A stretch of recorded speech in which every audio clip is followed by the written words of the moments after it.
Going live. Okay, I think I'm live. Alright, I'm just waiting for it to go on my phone so I can see that it's good. It does say I have excellent connection. Hi everybody. Happy eclipse season. Happy culmination of the Taurus. There we go. I'm live. And the sound is good. Alright. Happy culmination of the Taurus Scorpio eclipse cycle that we have been feeling for literally 2 years. Literally 2 years. We had the first eclipse in this cycle in November of 2021.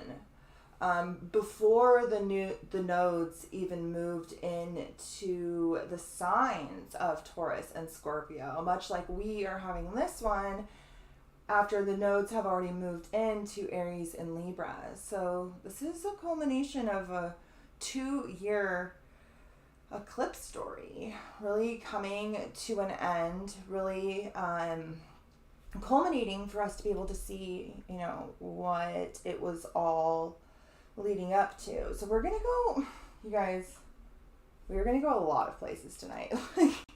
It's definitely gonna be a long video. I have a stack of books, I have a very long PDF, I have a bunch of slides. We're gonna go into the chart too, but we'll probably spend some less time with the chart because I really want to dive into some subjects. So I'm going to go ahead and share my screen and we'll just go ahead and dive in.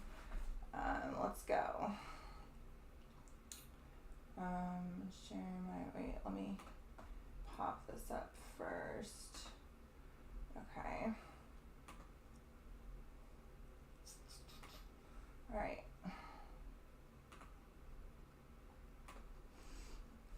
All right, so here's our PDF. This is all the places we are going to be going here tonight. I guess a lot of it probably won't make sense until we get there, but I do want to kind of point out the pictures, although, some of them we do have later on in the slides. Over here, you probably won't be able to see this, is a picture of Noah's Ark. We're going to be diving very heavily into universal worldwide flood myths and the deluge and its connection to this time of year, particularly through the Taurus meteor stream. These are two things we're going to be talking about extensively. The meteor stream and its connection to this worldwide flood that literally, I didn't know this until earlier, like yesterday. I knew that there were over 300 flood myths worldwide, and that pretty much every single culture and absolutely every single continent has flood myths. But I learned today that literally the only culture that does not have a flood myth is Japan. And I can't really rectify that in my brain. It's an island. You would think that at the time that the water rose, much of that island and disappeared. Maybe there were no survivors. Maybe it was settled later or something. I don't know. But we're going to touch on this concept of the flood and its connection to the end of October, early November, particularly Halloween. And this 3-day holiday that is celebrated throughout countless cultures from the end of October to the beginning of November. Eddie just got home, so the dog is barking like crazy. Just ignore him. So this eclipse actually falls right about here in the constellation of Aries. So it falls in the tropical sign of Taurus. I'm a firm believer in the tropical zodiac. I really do think that the signs took on their original archetypal expressions because of the time of year they governed, the seasons, right? Aries being that start of spring, which we're already, we're in the opposite sign because we're in Scorpio season. But if we were in the spring, Aries governs that start of spring, that spark of life. And Taurus really governs that period that comes after.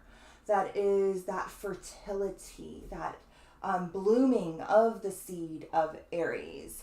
So I am a firm believer of the tropical zodiac because I really feel that the energy comes more so from the seasons and the balance of light and dark that we are having, whether it is more balanced towards an equinox or more extreme towards a solstice. This is where we're really getting this energetic energy from, in my opinion.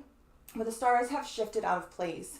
So where this eclipse falls in the sky is in the sidereal constellation of Aries. It actually falls like right in between these two stars, Hamal, which is the forehead of the ram, and Sheran, which this is the picture of it, which is the right horn.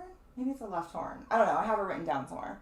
But we're going to talk about these two stars extensively. The constellation of Aries, the sign of Taurus. We're not really going to dive too deep into a lot of like technicalities around eclipses. This is something we've done in the past. If you want to dive into like, oh my gosh, the Soros cycle, or your prenatal eclipse, or the nodes in general, or eclipses from a plethora of different angles, I would just go into the video list over on Patreon, type in the word eclipse, and all of the videos I've done on eclipses will pop up. And each one of them, we went a certain angle. Angles we are not going to go tonight. So if you're interested in that, go ahead and check those out. This is a lunar eclipse. It's also the culmination of an eclipse cycle. There's really not much for us to do at this time other than like open our eyes and pay attention to what is being shown to us, what is culminating, what is ready for harvest, what is coming to an end, what is coming to a culmination. So these fixed stars are associated, both of them are associated with violence, and one of them is associated with this concept of the healer. So these are things we're going to cover. The connection to Samhain and Halloween and the flood, we're going to dive into extensively. The torrid meteor stream, which the Earth moves through every Halloween. Really, it's from September to December, and it peaks right around the end of October, early November. But we're going to be talking about that extensively, how it probably caused the last flood, and how we may have some issues from the same meteor stream when it peaks again in 2030, but we'll get there. We're going to dive into a bunch of books. You guys, I bibliomancied some crazy shit out of these books. You guys know I like to just sometimes I just know there's something in a book that I need to see or read, but I don't necessarily know how to find it. So I'll just open it to a random page, and I did that tonight, and we're going to go dive into those books, and they're pretty mind-blowing. We're in Scorpio season. The sun is very close to Mercury and Mars, and this is a very intense, penetrating energy that's going into the depths of what is hidden. Mercury is the planet of messages. So this little sentence here has a lot to do with the Mercury-Mars conjunction in Scorpio, which is sitting in opposition to Jupiter and this eclipse. So this is really bringing intense, penetrating, modern messages of an almost forgotten ancient cataclysm, of which we'll talk about extensively tonight, whose karmic stream is rising within our reality once more. And there's this call of destiny that we're all kind of hearing, a culminating call of destiny that's very much showing up in two houses. Particularly this one is the North Node eclipse in Taurus. So this call of destiny, this new beginning that we've been really climbing towards over the past 2 years is really manifesting in whatever house is governed by Taurus in your chart. For me, it's my 9th house. of, it says here, philosophy, the higher mind, adventure, but it's also the house of like higher academia, the teacher, and throughout this last 2 years, and something that is culminating for me right now in that ninth house is my course and my ability to kind of like piece together all of this information and then like teach it as to others as a sort of like guide, right? That's all ninth house energy. Now, the South Node has been transiting through my third house of Scorpio. So a lot of like innate wisdom has come through that house. The South Node is like a portal to the past, everything we've acquired through the past. For me, this is really coming through my mind. It's coming through information. And I'm using that South Node energy to propel into my ninth house, to propel into that course, that teacher dynamic. Now, the South Node, which has been transiting through Scorpio, for me, it's my third house, also has a lot to do with like endings and transmutation. And so like the way I approach information and learning and communication has changed a lot over the last 2 years because of a lot of the work that I've been doing in this house. So this will be the time where you look at your chart and you figure out for yourself what axis is activated. This is the axis in your chart that has been completely transformed over the past 2 years. And this storyline is coming to an end. So those of you here now in the chat, or those of you later who are watching this, I want you to think. I want you to look and see, what are these two houses? Which one of these 6 axes of polarities is highlighted and has been highlighted over the past 2 years? And try to summarize your eclipse story. If you want, you can write it in the chat. If you want, you can write it in the comments. If not, maybe just write it in a notebook. Try and summarize what new stories have started in the house that Taurus governs. What new adventure, what pathless path have you trekked out on? What new beginnings have manifested there? What's culminating? And the South Node has been transiting through Scorpio. So a lot has shifted here, and a lot of spiritual, unseen energy has really saturated this area of your life. So go ahead and summarize that if you guys want. But this particular eclipse is falling in Taurus. You really want to look and see where Taurus falls, but the sun is in Scorpio, the moon is in Taurus, we have the axis highlighted. So you need to find both houses. This is where the story's been anyway. As you guys know, I always say we do not have 12 independent signs. We have 6 axes of polarities that are all seeking balance. As you'll see when we get to the chart, we always have a polarity activated because the sun and moon the sun and earth are always opposite each other in the chart. And right now, the earth and moon are conjunct in opposition to the sun. So and all in perfect alignment, not perfect, it's a partial eclipse, but all in alignment, opening this portal of fate and destiny, right? And really propelling us forward, but also forcing us to address our personal and collective karmic past, okay? So you want to look and see, do you have any planets? I wrote here near 5 degrees of the fixed sign because that's where the eclipse is. It's over at 5 degrees. So if you have any planets near 5 degrees of Taurus or Scorpio or Leo or Aquarius, then those planets are either in conjunction, in opposition, or square this eclipse. So they are very strongly aspected by both the sun and the moon, and you're feeling it. But really, if you have any planets in the fixed signs, you're feeling it because we have Jupiter there. We have just a little ways off, I think at 11 degrees. We have Mars and Mercury in opposition to Jupiter over at like 10, 11 degrees. We have Uranus at 21 degrees. So if you got planets in the fixed signs, you are feeling it. And you're definitely feeling this eclipse, which is actually a very beautiful one. It's intense. It can be cataclysmic, but it can be cataclysmic in an awakening, healing, transformative way if we work with the archetypes accordingly. Particularly when we get to some of these later slides and we talk about the mystic rectangle that's in there. All right, so let's talk about Taurus. Caitlin says she has Taurus in her 6th house.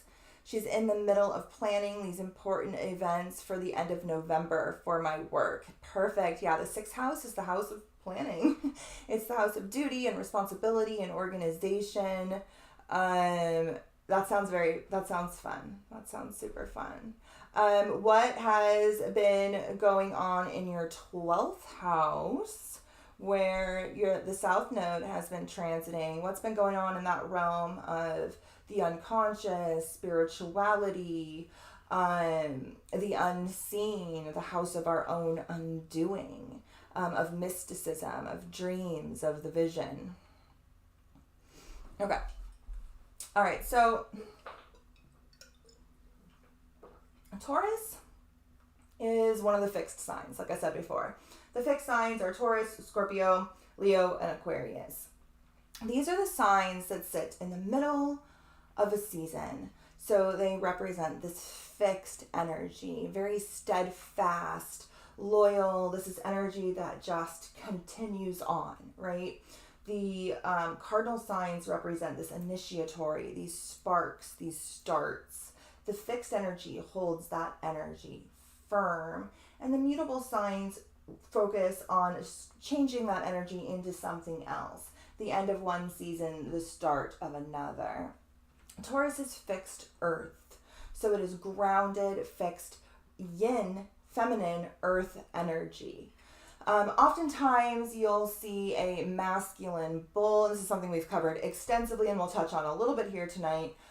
Oftentimes you'll see a masculine bull associated with Taurus, but if you go back far enough, it is always a feminine, nurturing cow. The horns do not indicate a male gender. Female, bovine, and cows and cattle of all kinds have horns as well. Not all kinds of cattle, but several kinds of cattle.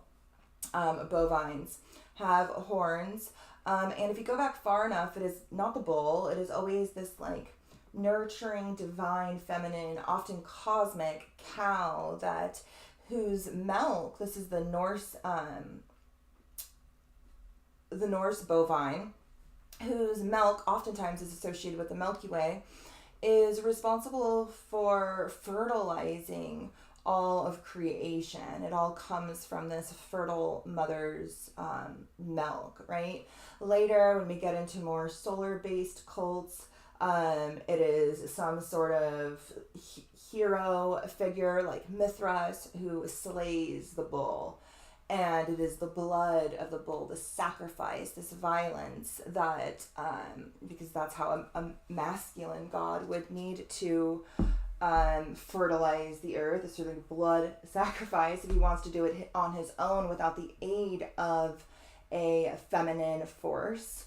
But if you go back far enough, the bull is always associated with the cow and is always associated with the divine feminine, much like Taurus itself, which is an earth sign, innately yin, innately feminine.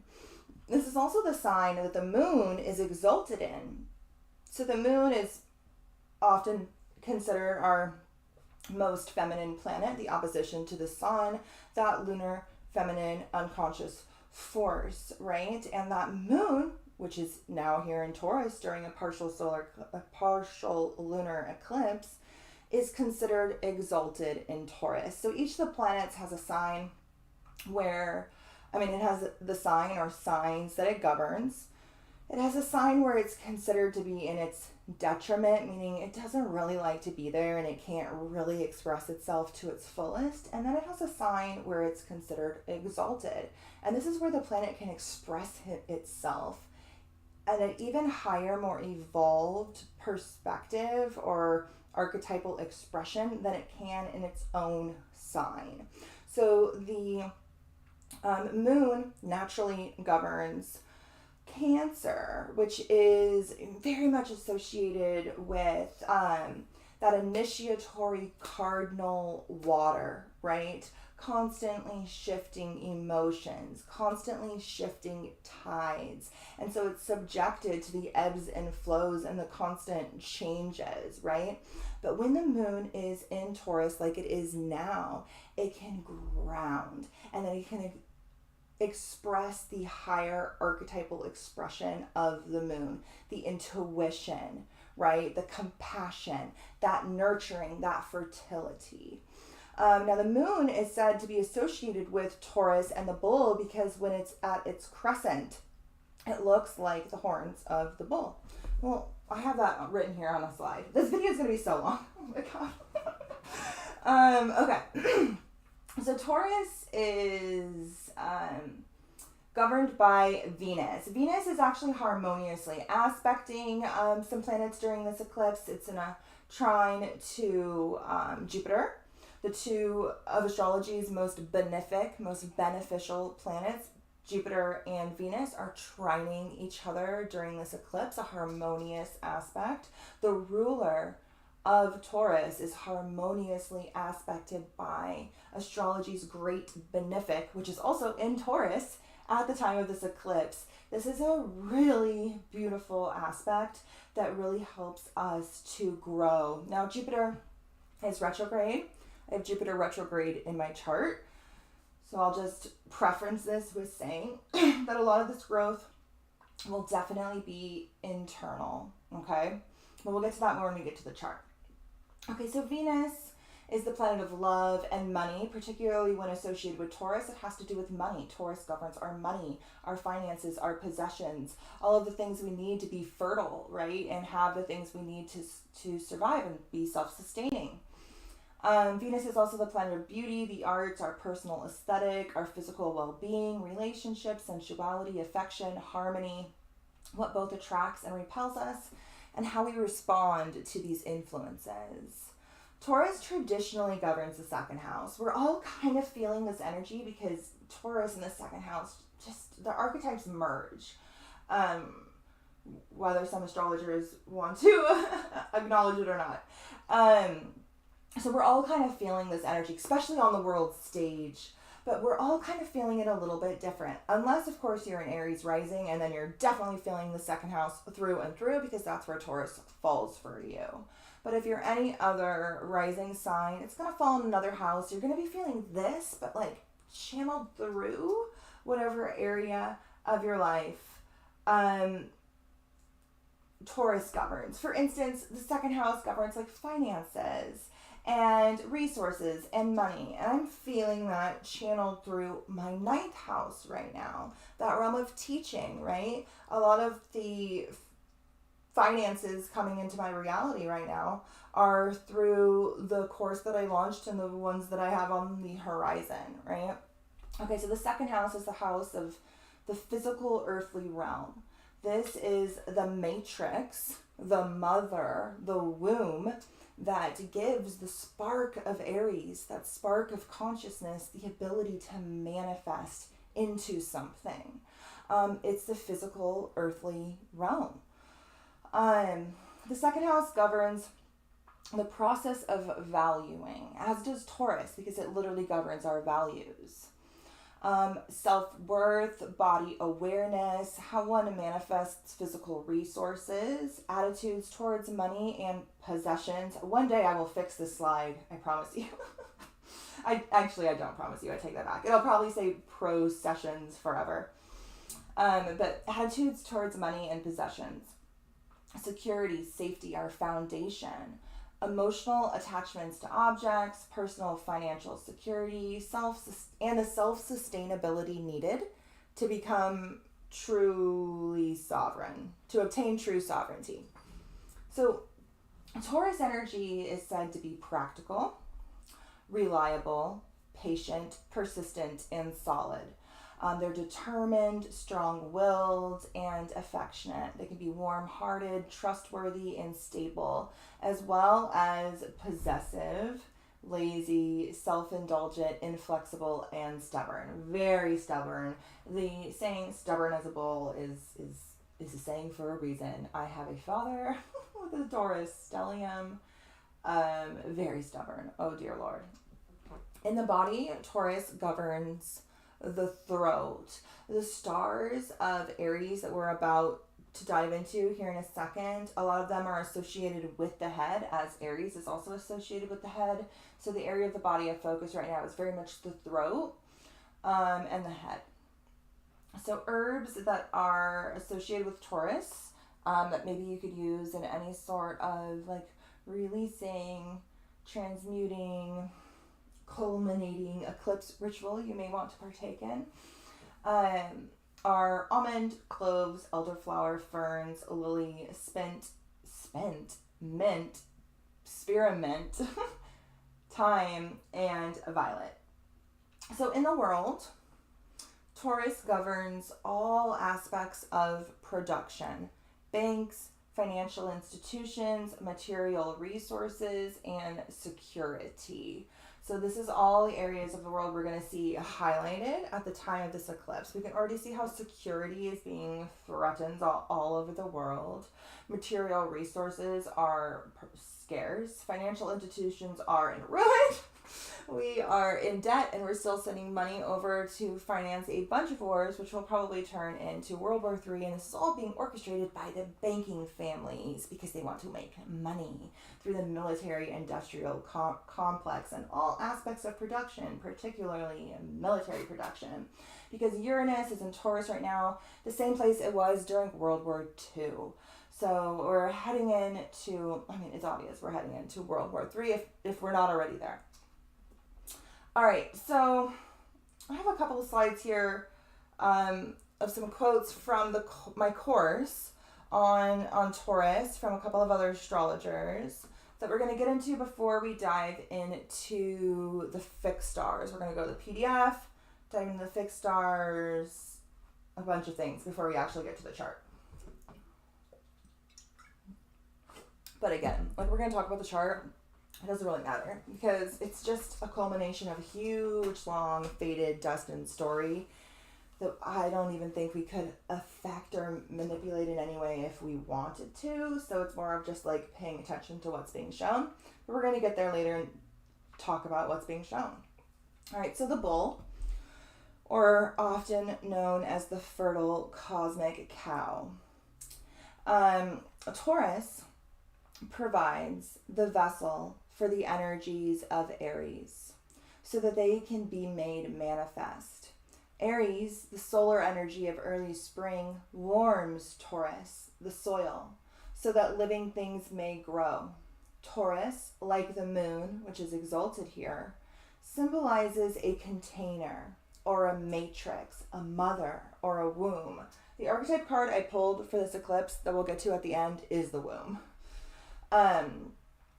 So Taurus, like the moon, which is exalted here, symbolizes a container or a matrix, a mother or a womb for the manifestation of energy. And like the moon, it has suffered from our culture's reverence for the active and the vilification of the passive.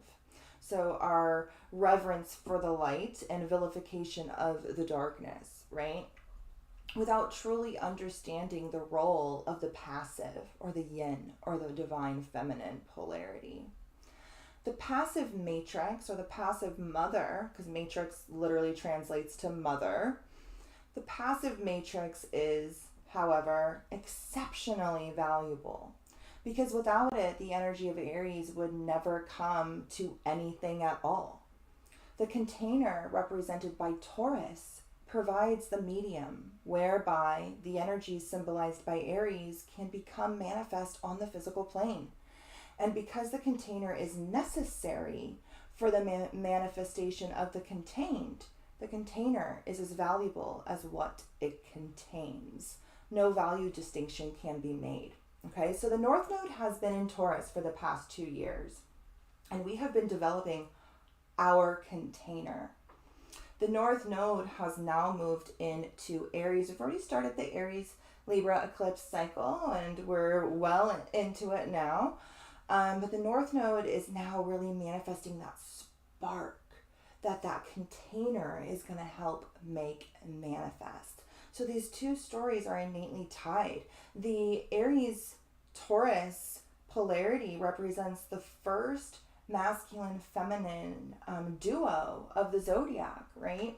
That spark of Aries, which is birthed from the womb of the cosmic womb of Pisces, comes into the realm of Taurus, that matrix, that mother, that earthly womb, so that it can become manifest. It can trek all the way around the zodiac and develop itself.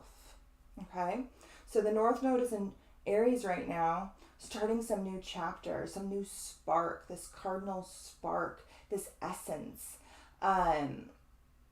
And where the North Node has really been developing our container that this spark is going to develop within. Hopefully that kind of makes sense. So esoterically, this is from Sarlot's Dictionary of Symbols. Oh, this is from Robert Hand's Horoscope Symbols. Fabulous book. We've been touching on it a lot over in the Galactic Esoteric Astrology course. Really, really great book. Oh my gosh, big fan. You guys know I love this one. We're actually going to read out of this a little bit later on a couple of other subjects, but this is what it has to say about Taurus. So Taurus is the second sign of the zodiac, and it expresses the evolutionary force of Aries. That is, the springtime fierceness of the ram in an intensified form. It also denotes the functions of fertilization and creation in both aspects. Interesting that we're going to be talking about the flood and this start of a new world here as well, which really speaks to that fertilization and rebirth, right? This creation of something new from this fertile land. So it also denotes the function of fertilization and creation in both aspects. Victorious and sacrificial. Related, that is, to the primordial sacrifice. An example of this is the myth of Mithras, like I had mentioned earlier, which later became Christ. The Mithras myth, that Roman myth, morphed into the Christ mythology. So it goes on to say, and we talked about this a lot in the course, for out of his body, this sacrificial bull, out of his body grow all the plants and the herbs that adorn the earth with greenery, and from his seed spring all of the animal species. This basic idea of the bull as the force which animates forms of all kind is deeply rooted in a great many myths, although often it is a cosmic fertilizing cow, and it's from the milk. At the same time, the fact that the sign of Taurus corresponds to the number 2 relates it to the principle of duality, composed of the masculine yang, Aries, and the feminine yin, Taurus, fire and earth. There is also a morphological relationship between the bull on account of its head and horns, the waxing and waning aspects of the moon, which is exalted here, which is further evidence of the bull's symbolic function of invigoration, which is associated with the feminine. It governs the throat and the voice, and it's ruled by Venus. So in many civilizations, the horns of the bovine animals were used to symbolize the moon because of their shape, which recalls the lunar crescent. The Assyrians linked the moon with the great cow in their fertility rites, and the Sumerian hymn refers to the moon god as, quote, an alert bull with untiring hooves. That really summarized Taurus. Untiring hooves, that steadfast work ethic, right? So now we're going to head over to this really large PDF that I have here. And we're going to talk about the fixed stars, okay? So think back to November 2021, the last 2 years, when you're thinking of this eclipse cycle. Really think back. If you want to, do I have it pulled up? I don't. But if you want to go to astro.com, you can get a list of all the specifics of the dates of the eclipses. If you want to actually reference the exact dates. But just think back over the last 2 years. It'll be pretty easy to see how those two houses have changed by just looking back on the last 2 years of your life.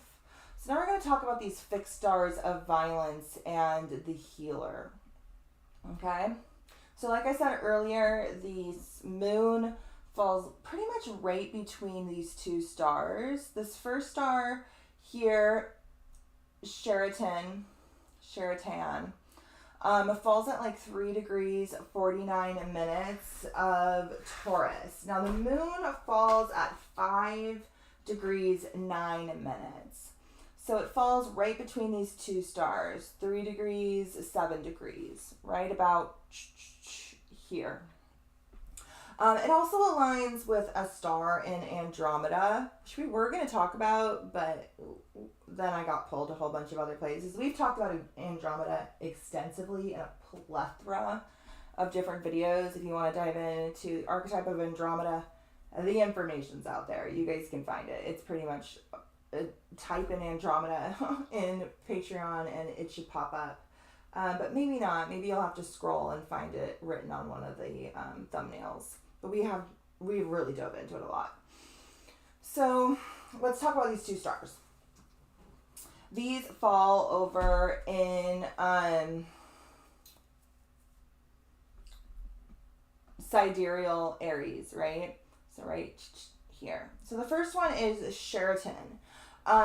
Traditional fixed star, like traditional Western fixed star astrology, says that the star is associated with violence, defeat, accidents, injury, danger, honors. Okay?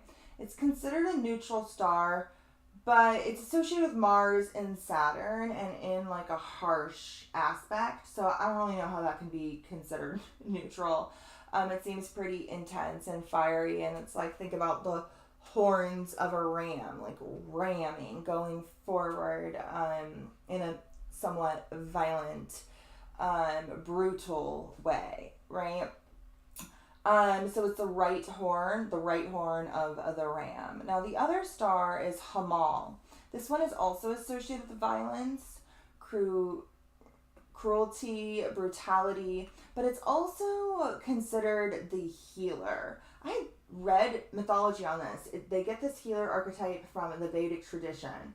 And then when I was making this PDF, I couldn't freaking find it again. I don't know where I read it, so I'm not sure if it's in here.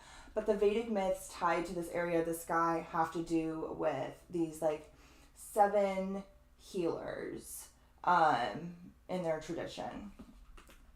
So this is an unfortunate star, according to Western fixed star astrology. It too is associated with Mars and Saturn, and this is the forehead of the ram.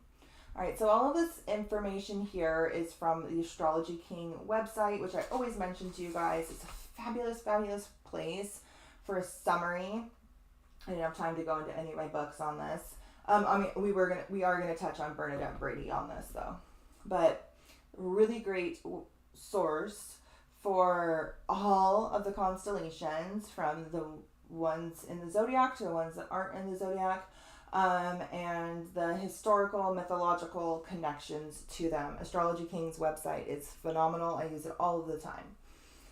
So this first star, the right horn of the ram, is what we're going to start with first.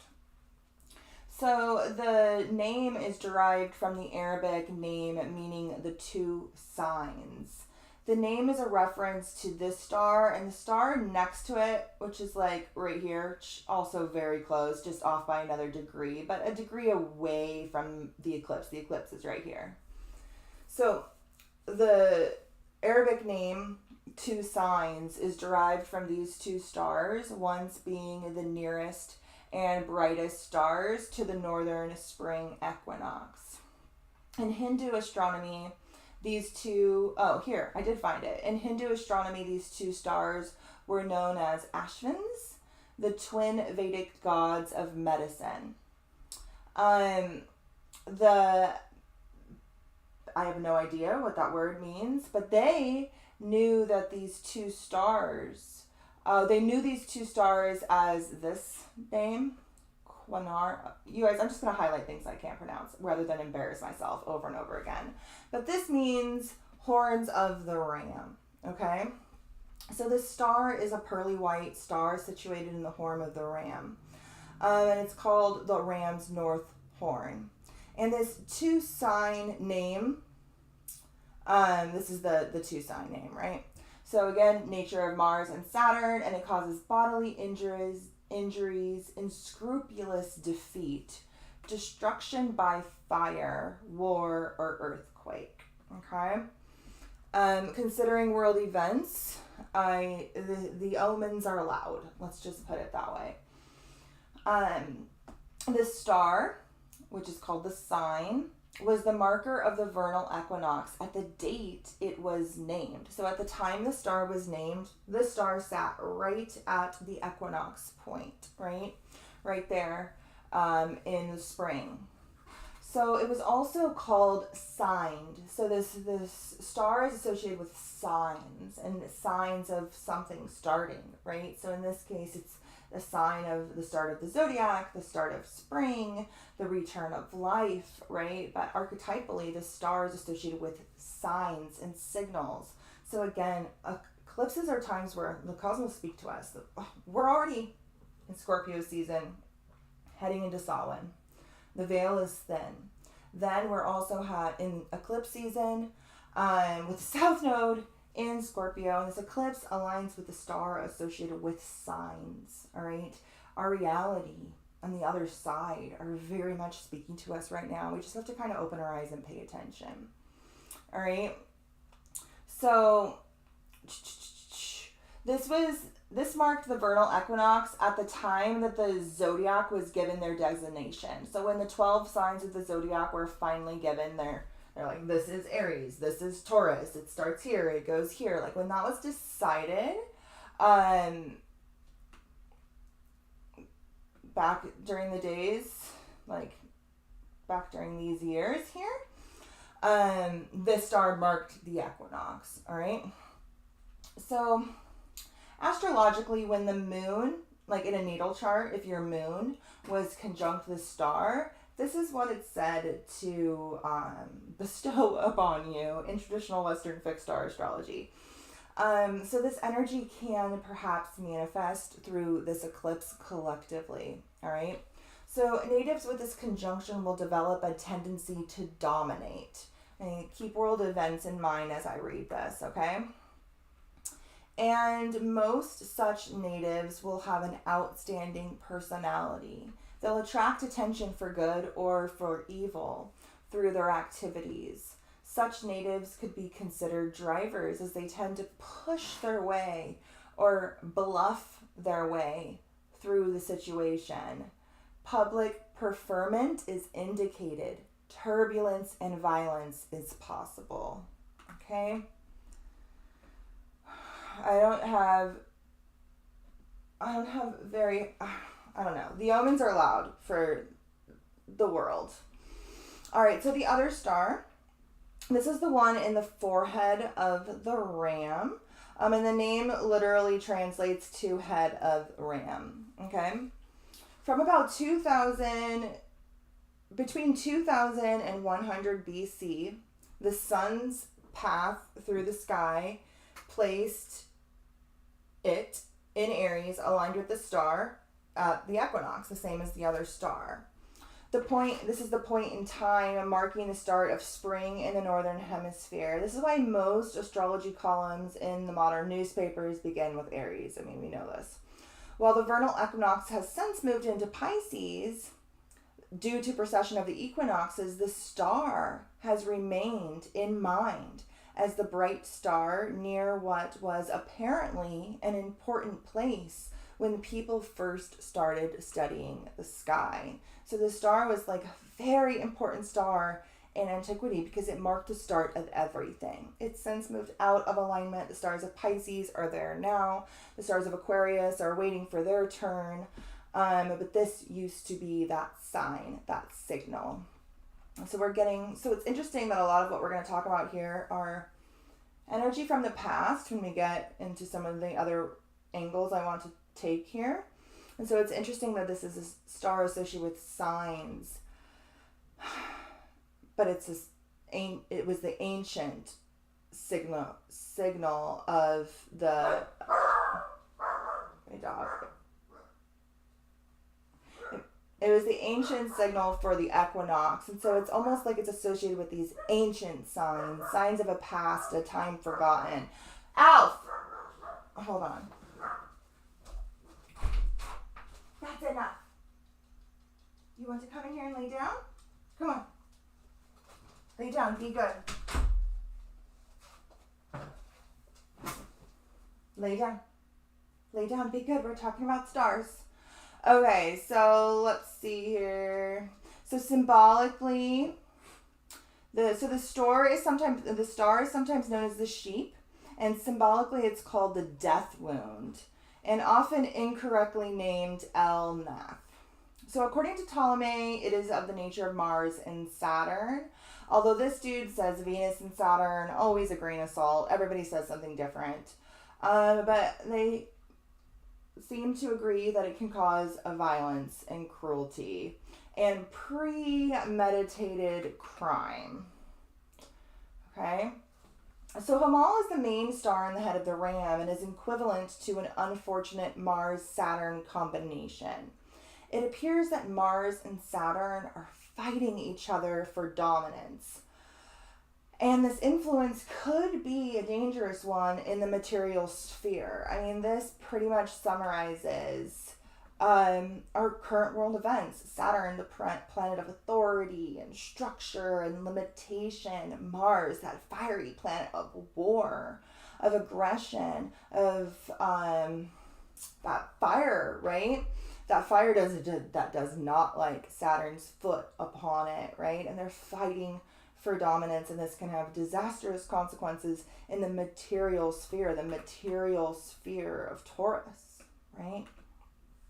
So Hamal, or its full name here, means the head of the male sheep, and this characterizes well its meaning astrologically. The famous astrologer Ptolemy devised planetary analogs for many stars so that he said Hamal has the qualities of Mars and Saturn together. Mars is more dominant though. So even though Saturn is trying to limit and restrict and place its authority upon that Martian archetype, Mars is more dominant.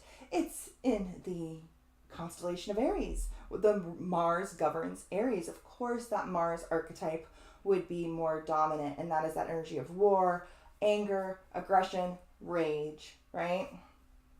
So it has an action and drive and motivation, right?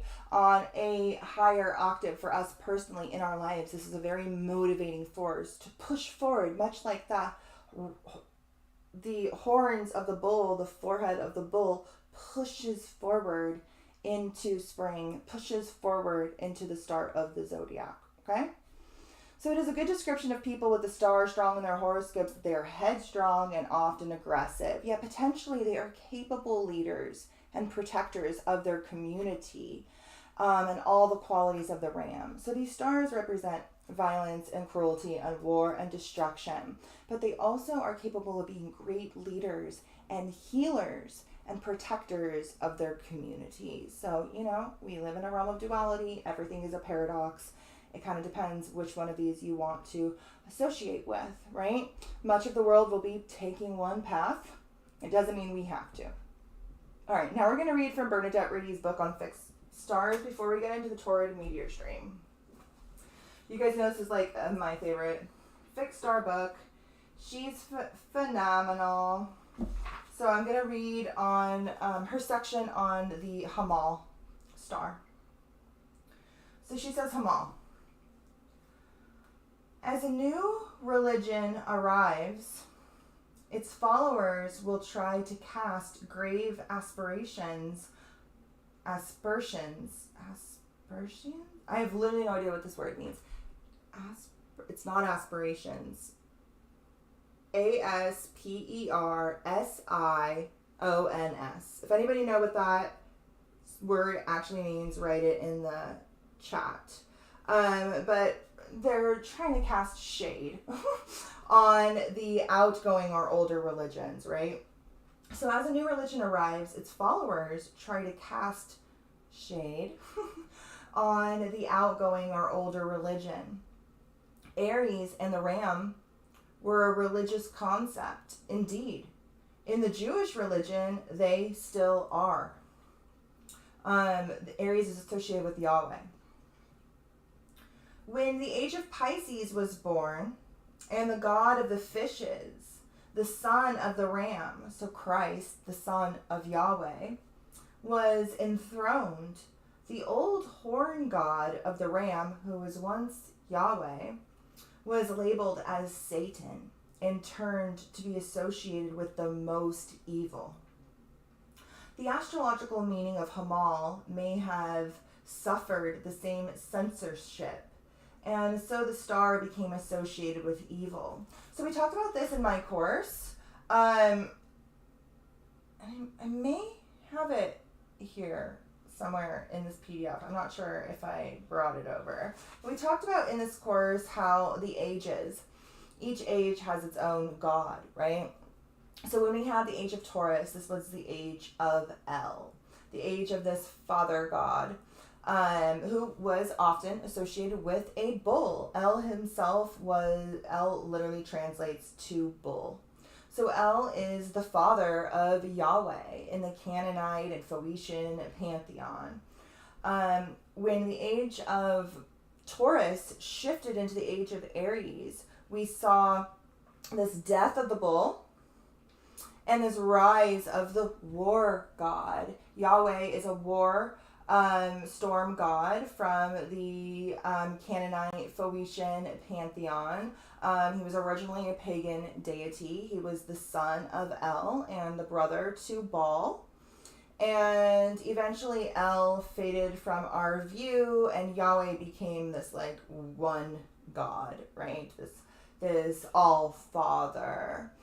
Now, when the age of Aries ended and we moved into the age of Pisces, Yahweh gave birth to Christ, the age of the fish, the age of Christ consciousness, right? The age of both the Christ and the Antichrist that we are still in the midst of. Now, eventually the age of Pisces will give birth to the age of Aquarius, where we become enlightened. Humanity awakens, but we also see this rise in transhumanism and AI and the gods of technology, all things associated with Aquarius. Okay? So she goes on to say, by peeling off the discrimination of Christianity, Hamal can be seen as a forceful star of action and independence, a little like the meaning of the tropical zodiac sign Aries. Instead of being evil and perverted, it seems to enhance any planet it contacts with strength and independence. This may have negative or positive consequences. She goes on to say that Joan of Arc was born with her Mercury culminating as Hamal rose. Thus, the independent and forceful influence of Hamal affected her Mercury at an early age. As a young peasant girl, she insisted she be taken to the French heir to the throne and that he listened to what she believed were her, quote, messages from God. She goes on to say that Madame Blavatsky, a 19th century Russian spiritualist and author who was the co-founder of the Theosophical Society, had Hamal culminating as her Jupiter set. Jupiter tends to magnify a star, and a culminating star expresses itself in the middle or active part of an adult. In the middle or active adult part of one's life. In Blavatsky's case, Hamal expresses itself in her life through her highly critical attitude to the mainstream thinking of the day, as well as through her vigorous and very active promotion of different ideas and philosophies, Indeed, she is remembered today primarily for establishing the Theosophical Society. She was also very fiery and headstrong and intense. Okay, so I want to talk about the Taurid meteor stream. Okay, so I have this picture and the right there. Okay. So this time of year, every year, the Earth enters into the Taurid meteor stream. Now, we're in this stream from about September to December of every year. We also enter it again with, I'll show you here a chart. We also enter it through another time of the year, but we don't get to see those ones because they're in our daytime sky. This is the one we get to see. And they peak in November. There's actually two different meteor showers called the Northern Taurids and the Southern Taurids. The Northern Taurids we feel from, I have it written down here. We feel from September 23rd, so right around the autumn equinox, through to December. And they reach their peak the first week of November 5th and the 6th. The Southern Taurids reach their peak the next week, like right around the 11th, the 12th. Now, the Taurid meteor shower is caused by the debris that is left by the comet Enki. All right, so the comet Enki is a very close comet to Earth. It takes only 3.3 years. I bet you there are powers that want to be somewhere here on this planet who think this is very cool. But this comet comes around every 3.3 years. And we enter its meteor stream every year, okay? And we will enter into the densest part of this meteor stream in November of 2030. Some astronomers predict that there might be an impact during that time, but other astronomers say there's no way. So if you look into the sky, I mean, if you live somewhere where you can actually see the sky, I won't be able to see any of these, but you might, depending on where you live.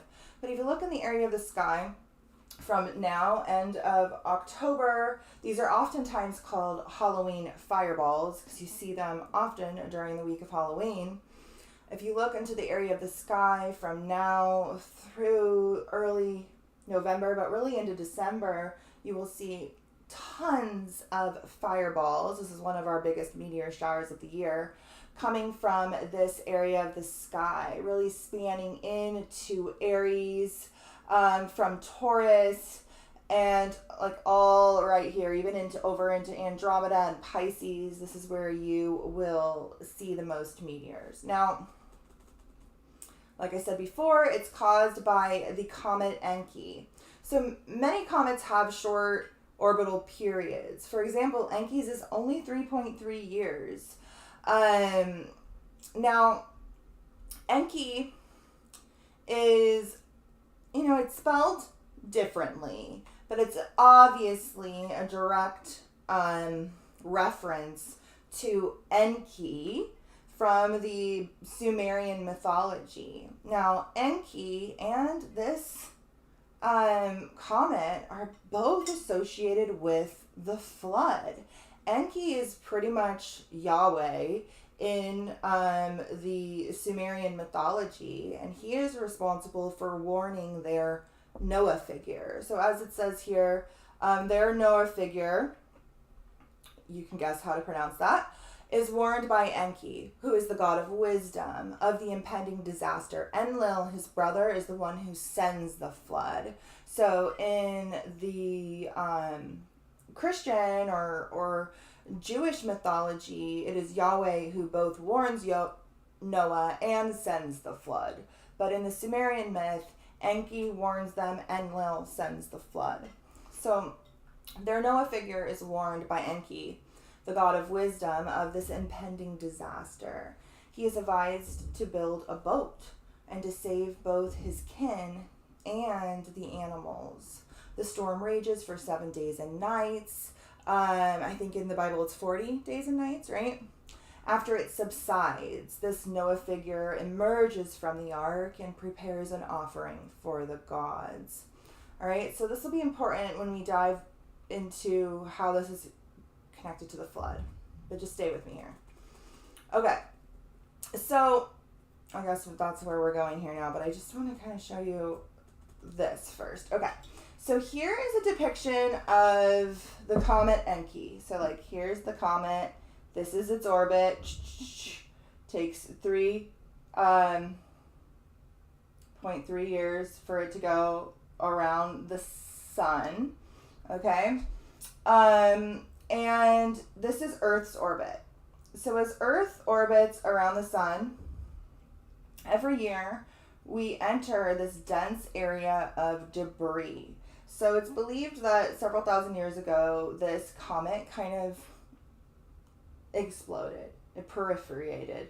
It just shot matter everywhere. And this bits and pieces of which used to be a much bigger comet is now this like debris field. This is actually how all meteor showers are created. Each meteor shower has a partner comet that caused all this debris, and we have the shower when Earth moves through the debris, which is always during the same time of year because Earth is on a fixed orbit, right? So what was I saying? During October to November, Earth is moving through this dense area of debris. So this is what all of these meteors are, okay? Now, it's believed that this meteor stream, which we have at the end of October, early November, caused the flood. So,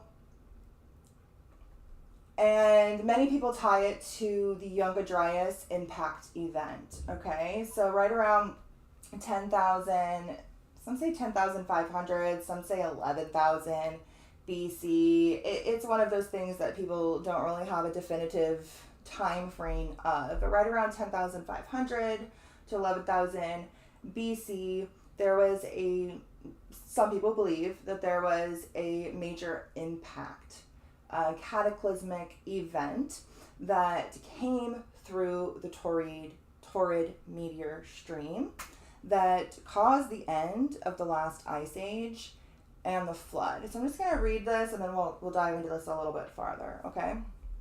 So the Younger Dryas impact is thought to have occurred between these dates. Again, it might have been caused by the torrid meteor stream.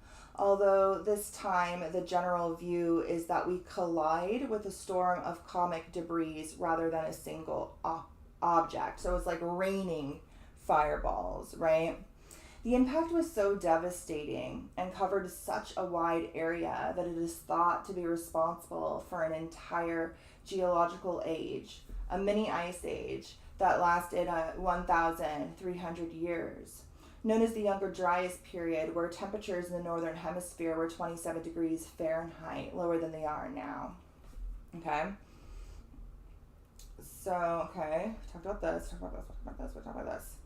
All right, here's a painting called The Eve of the Deluge from 1841, and it depicts a comet coming to cause the flood. Okay? So this area, this time of year, when we enter this meteor stream, the dense part of this meteor stream, so late October, early November, is the same time of year that countless cultures around the world all celebrate death in mass. Okay, so I'm gonna read, before we get into all of this, I'm going to read this post I wrote 2 years ago. I'll post this on Halloween, but I summarized this research pretty good in here, so I'm just going to go ahead and read this, and then we'll get into the rest of this research. It's only 10 o'clock. I've done this all in an hour. I'm very proud of myself. Okay. So I wrote this last year. It's one of my most favorite things I've ever wrote. It's really long. So stay with me. It's worth it, I promise. Happy Samhain. or Halloween, or whatever it is you choose to refer to this period of the year as, when the dead walk beside us and the veil between worlds is so thin it's almost non-existent. I've spent years wondering why the veil feels so thin around this time. Something even I, someone who spends most of her time in the other worlds, cannot deny. There is something about this time of year, but what it was still eluded me. I thought to myself, why isn't the winter solstice the period of most darkness when the veil is thinnest?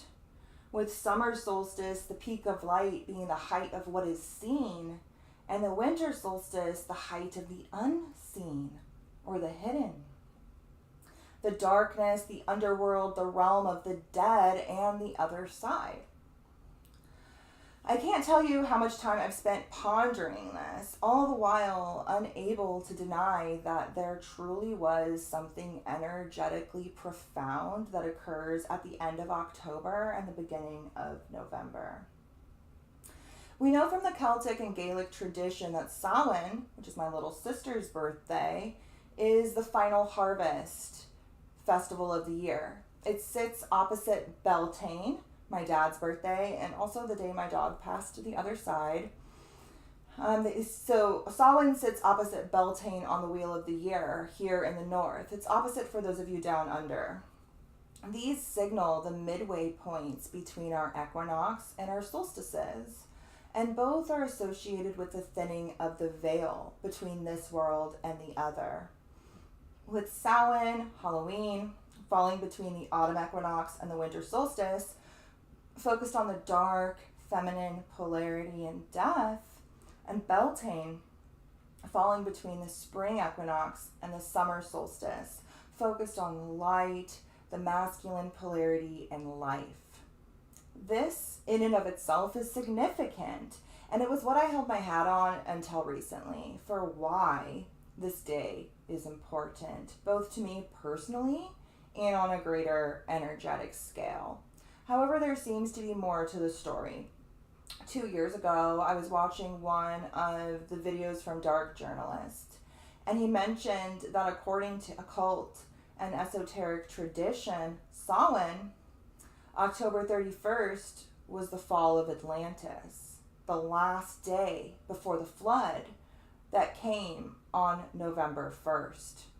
And this is why so many cultures have days honoring death in mass, that fall from October 31st to November 2nd. I've since seen Randall Carlson discuss this same point from an archaeological perspective as well, tying the flood to the torrid meteor stream that lights up our sky every Halloween, peaking in early November. The same stream many believe to be responsible for the flood, the Younger Dryas impact, and the end of the last ice age. I was like, what? If you know me, you know I'm obsessed with Atlantis. I can't even begin to tell you how many books, documentaries, and obscure videos I've read and watched and own on the subject. I believe everything ties back to this moment, and it's a personal fixation of mine. The asteroid Atlantis is conjunct my sun and my south node. I don't really have a choice. But I had never heard this before. In all my years of research, I had literally never heard this until 2 years ago. Yet it immediately made so much sense. Many cultures that just so happen to sit on either side of the Atlantic. Here is a map of flood myths. I'm really zoomed in on this slide, so it's kind of hard to see, but here is a map of the world, and each one of these dots is where there is a culture that has a flood myth. You can see how it's everywhere. It's on both sides of the Atlantic, but also kind of everywhere. So many cultures that just so happen to sit on either side of the Atlantic Ocean have a yearly event to honor the dead that lasts up to 3 days.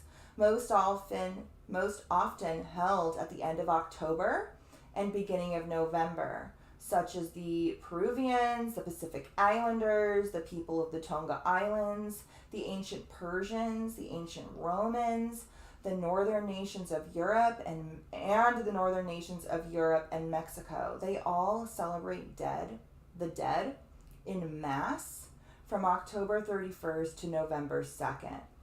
And literally every single culture and continent has a flood myth. There are over 300 flood myths worldwide. Every country but Japan has one.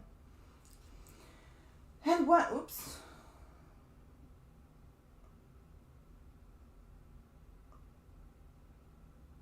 Hold on, I have to figure out where I was. Every culture but Japan has one. Okay. And one simple trip to Wikipedia found this, quote, in Europe, historians have thought the 3-day Festival of the Dead is a ritualistic remembrance of the deluge in which Halloween, the first night, depicts the wickedness of the world before the flood. The second night is spent celebrating the saved who survived the deluge.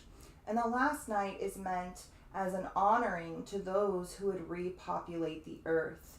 Even Christians tied this time of the year to Noah, believing that Halloween was the day before the flood. The flood started on the 1st of November, and Noah sailed away on his ark. It's interesting to note that the day honoring those who would repopulate the earth falls on November 2nd, the day that's set for U.S. elections. This is also from Wikipedia. In the United States, Election Day is the annual day set by law for the general elections by the federal government as, quote, the Tuesday next after the first Monday in the month of November, equaling the Tuesday occurring within November 2nd to November 8th. Why a Tuesday?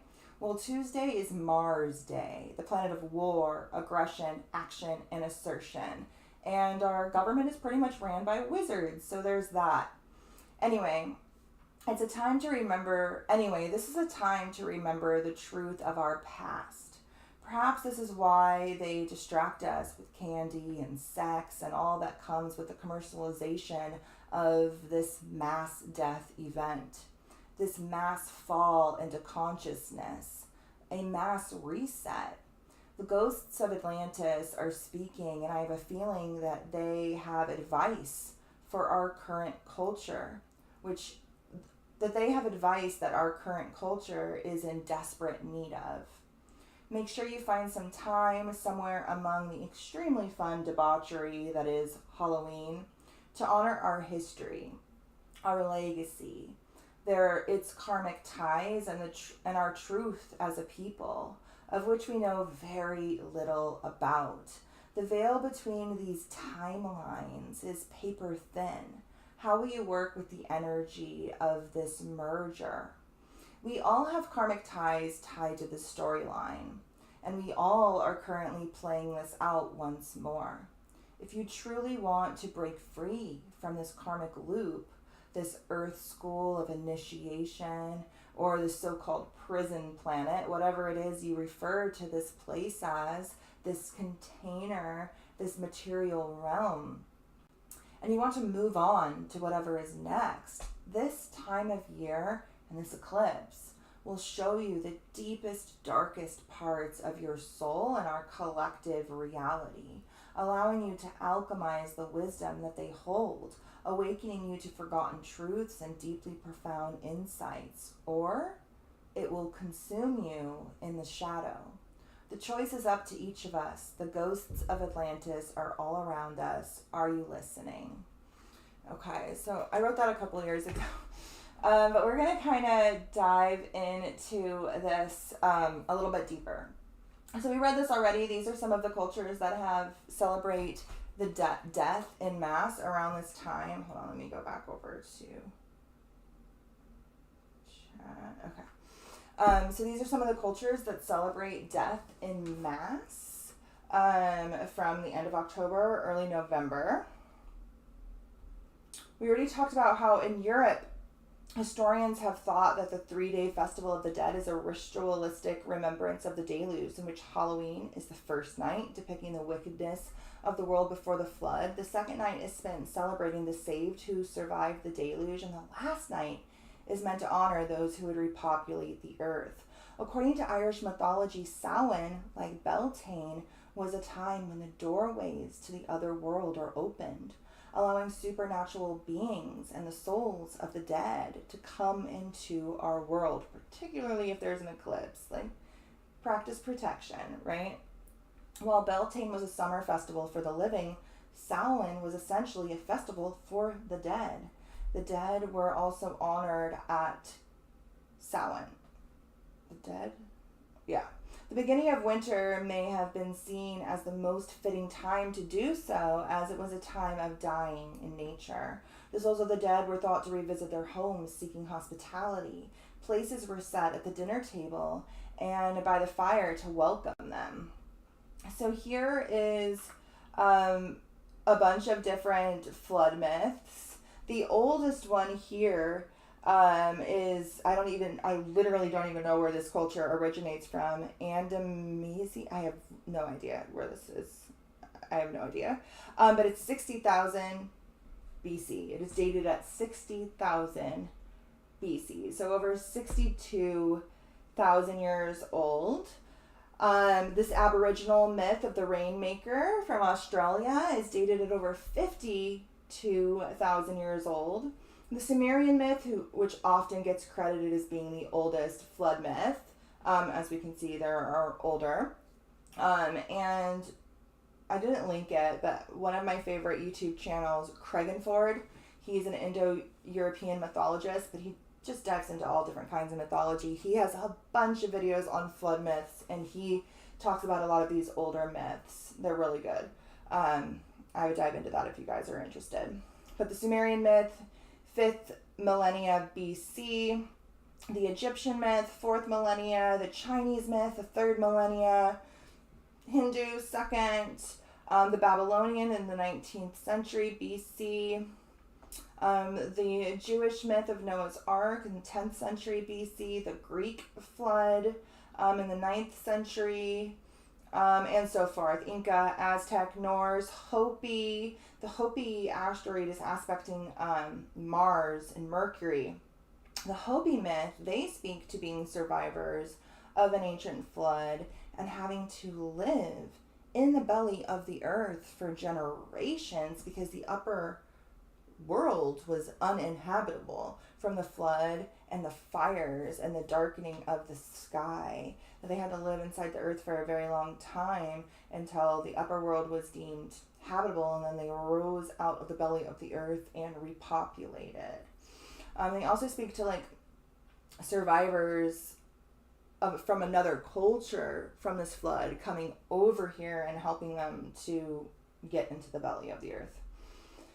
Okay, so Japan, only one that doesn't have a flood myth. Why? I don't know. This boggles my mind.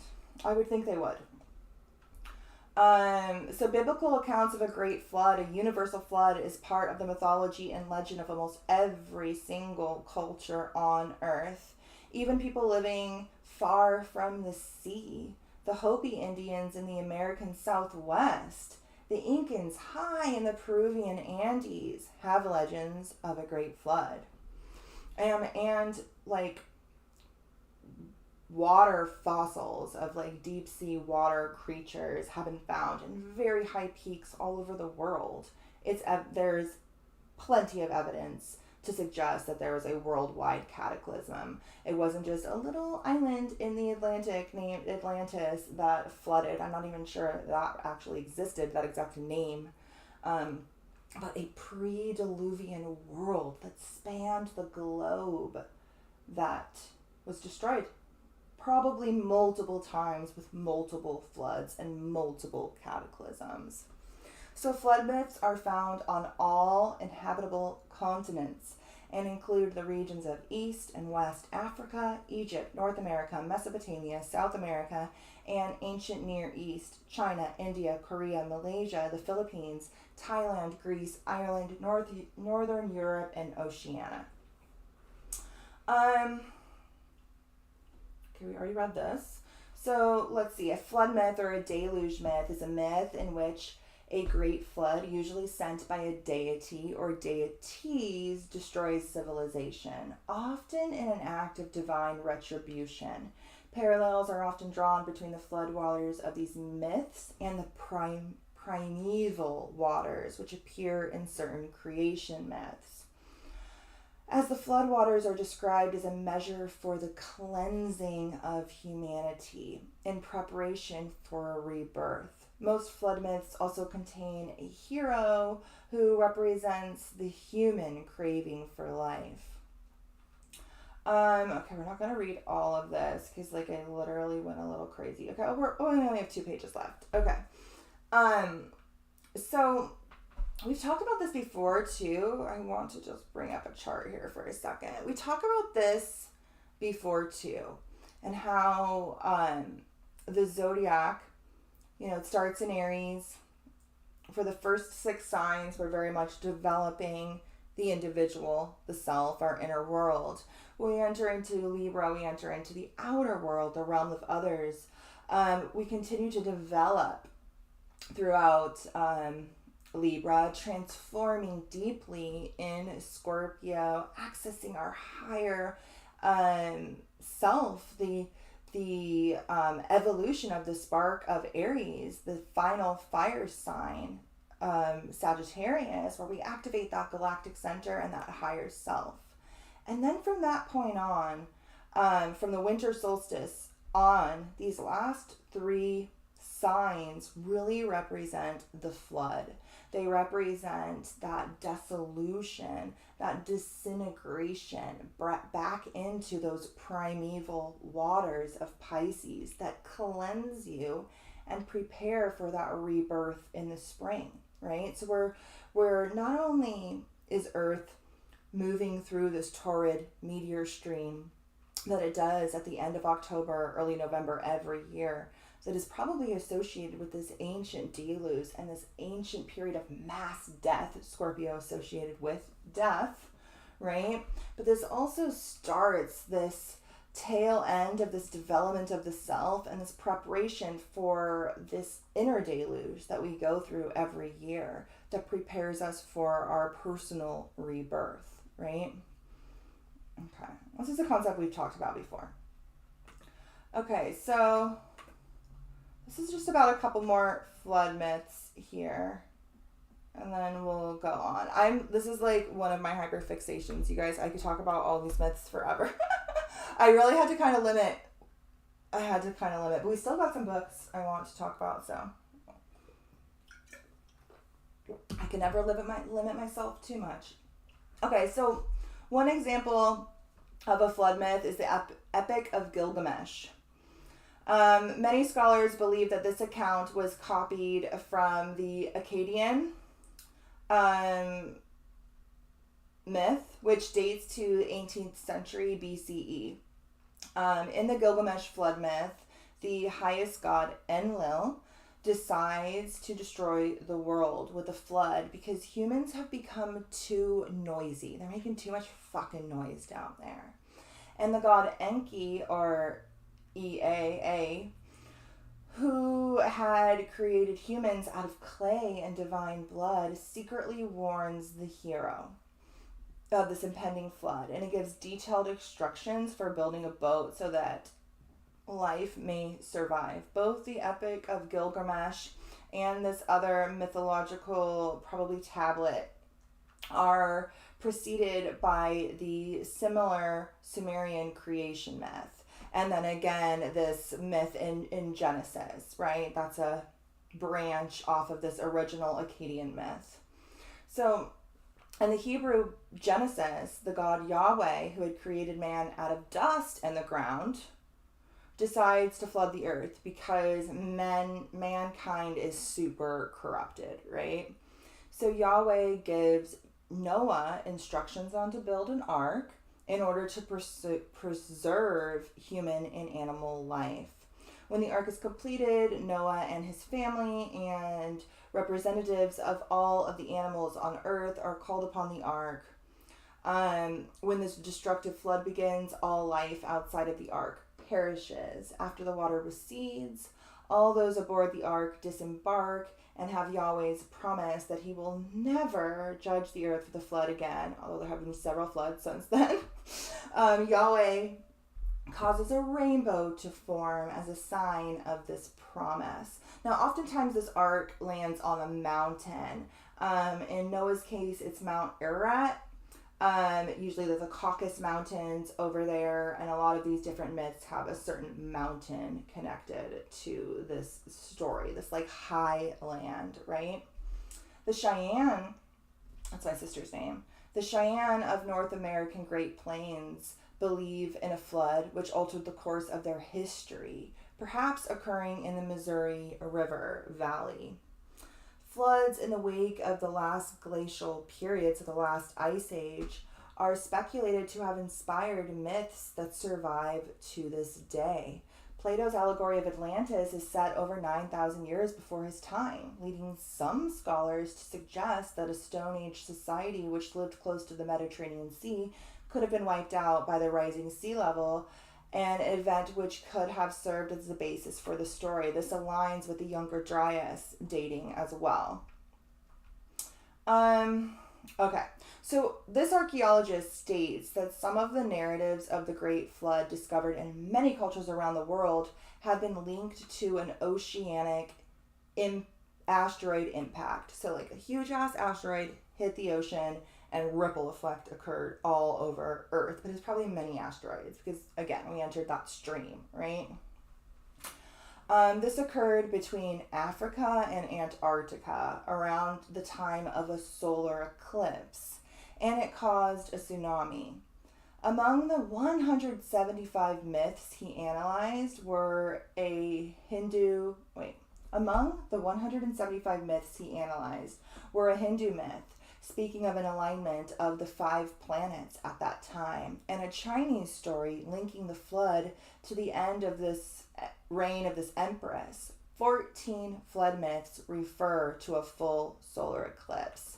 So eclipses have been strongly tied to floods throughout time, throughout cultures, with at least 14 myths directly referring to a full solar eclipse. So the Black Sea deluge hypothesis offers a lot of these hypotheses, including the Younger Dryas, are controversial, like especially in mainstream academia. They don't agree with a lot of this. There's so much evidence for it, it's boggling to my mind how they can do the mental gymnastics to not take any credence when it comes to these things, but whatever. So the Black Sea deluge hypothesis offers a controversial account of long-term flooding. The hypothesis argues for a catastrophic eruption of water about 5,600 BC from the Mediterranean Sea into the Black Sea basin. So you can see how there's several different dates, several different time periods, and probably several different floods that humanity has been through, right? This has been a subject of considerable discussion, as is the Younger Dryas impact hypothesis. Randall Carlson talks about this a lot. Graham Hancock talks about this a lot. A lot of the alternative researchers talk about this a lot. Randall Carlson has a great video where he breaks down the connection to Halloween and the Younger Dryas and the torrid meteor stream and the flood. So it offers another proposed natural explanation for these flood myths as opposed to Yahweh being pissed at us. This idea is also controversial. So the earliest known hypothesis about a comet that had a widespread effect on human populations can be attributed to Edmund Halley, who in 1694 suggested that a worldwide flood had been the result of a near miss by a comet. The issue was taken up by more detail by William Winston, a protege and popularizer of the theories of Isaac Newton, who argued in his book A New Theory of the Earth in 1696 that a comet encounter was the probable cause of the biblical flood of Noah in 2342 BC. Winston also attributed the origins of the atmosphere and other changes in the earth to the effects of the comet. All right, we're almost done. In this dude's book, which is super French, and it means The System of the World, which was first published in 1796, he stated, quote, "The greater part of men and animals drowned in a universal deluge, or destroyed by the violence of the shock given to the terrestrial globe. Whole species were destroyed. All the monuments of human industry was reversed. Such are the disasters which a shock of a comet would produce." Okay. This is Ignatius Donnelly. So a similar hypothesis was popularized by Minnesota congressman and pseudo-archaeology writer Ignatius L. Donnelly in his book Ragnarok, The Age of Fire and Gravel in 1883, which followed his better-known book Atlantis, The Antediluvian World, which he wrote in 1882. We talk about this in the Atlantis video. You guys should watch. It's available on YouTube. I also have a whole playlist of videos on Atlantis and the flood and all of this shit on YouTube as well that I have been compiling over the years. So in Ragnarok, which is the Norse apocalypse, ultimately, the Norse end of the world, in Ragnarok, Donnelly argued that an enormous comet struck the Earth around 6000 BCE to 9000 BCE, destroying an advanced civilization on the continent of Atlantis. Donnelly, following others before him, attributed the biblical flood to this event, which he hypothesized had also resulted in catastrophic fires and climate change. Shortly after the publication of Ragnarok, one commenter noted Winston ascertained the deluge of Noah came from a comet's tail. But Donnelly has outdone Winston, for he has shown that our planet has suffered not only from a cometary flood, but cometary fire and cometary rain of stones, which is what a lot of the myths say. Like, the flood came, there was fires, and shit was falling from the sky. Okay? So, Halloween, the last day of the corrupt pre-Diluvian world. November 1st, the day of the flood. November 2nd, the celebration of survivors. Okay? These are the feasts. And I think we talked about all of this already. Okay, and then in the Christian tradition, they have All Souls Day and All Saints Day. So even the Christian tradition celebrates this October 31st through November 2nd. And then again, see Randall Carlson's work for more on this subject. I couldn't get this picture to save, but this is really cool slide here that I wish I could get to save for you guys, or like put, it's a PDF. I will upload this as a PDF when I upload this PDF for you guys over on Patreon, and you guys can come and read it. But this slide it's from the University of North Carolina. This slide does a really good job of like breaking down the different myths, and it has this map here of all of the different flood myths. It's interesting. So I'll go ahead and post this over there for you guys, as well as this PDF. Okay, so let's go back over to our slides. Let's talk about the chart finally, you guys. How exciting. Oh my gosh. All right. You laying down, buddy? I'm not getting up. Don't worry. Good boy. That's a good boy. Okay, so we did this book already. These ones we'll do when we get to the cards. Okay, we'll just do this. Since we're on the Atlantis tip right now, we're just going to do this book right now, and then I'll get into the chart. Okay, so I have, hold on. We'll get into the chart in a second.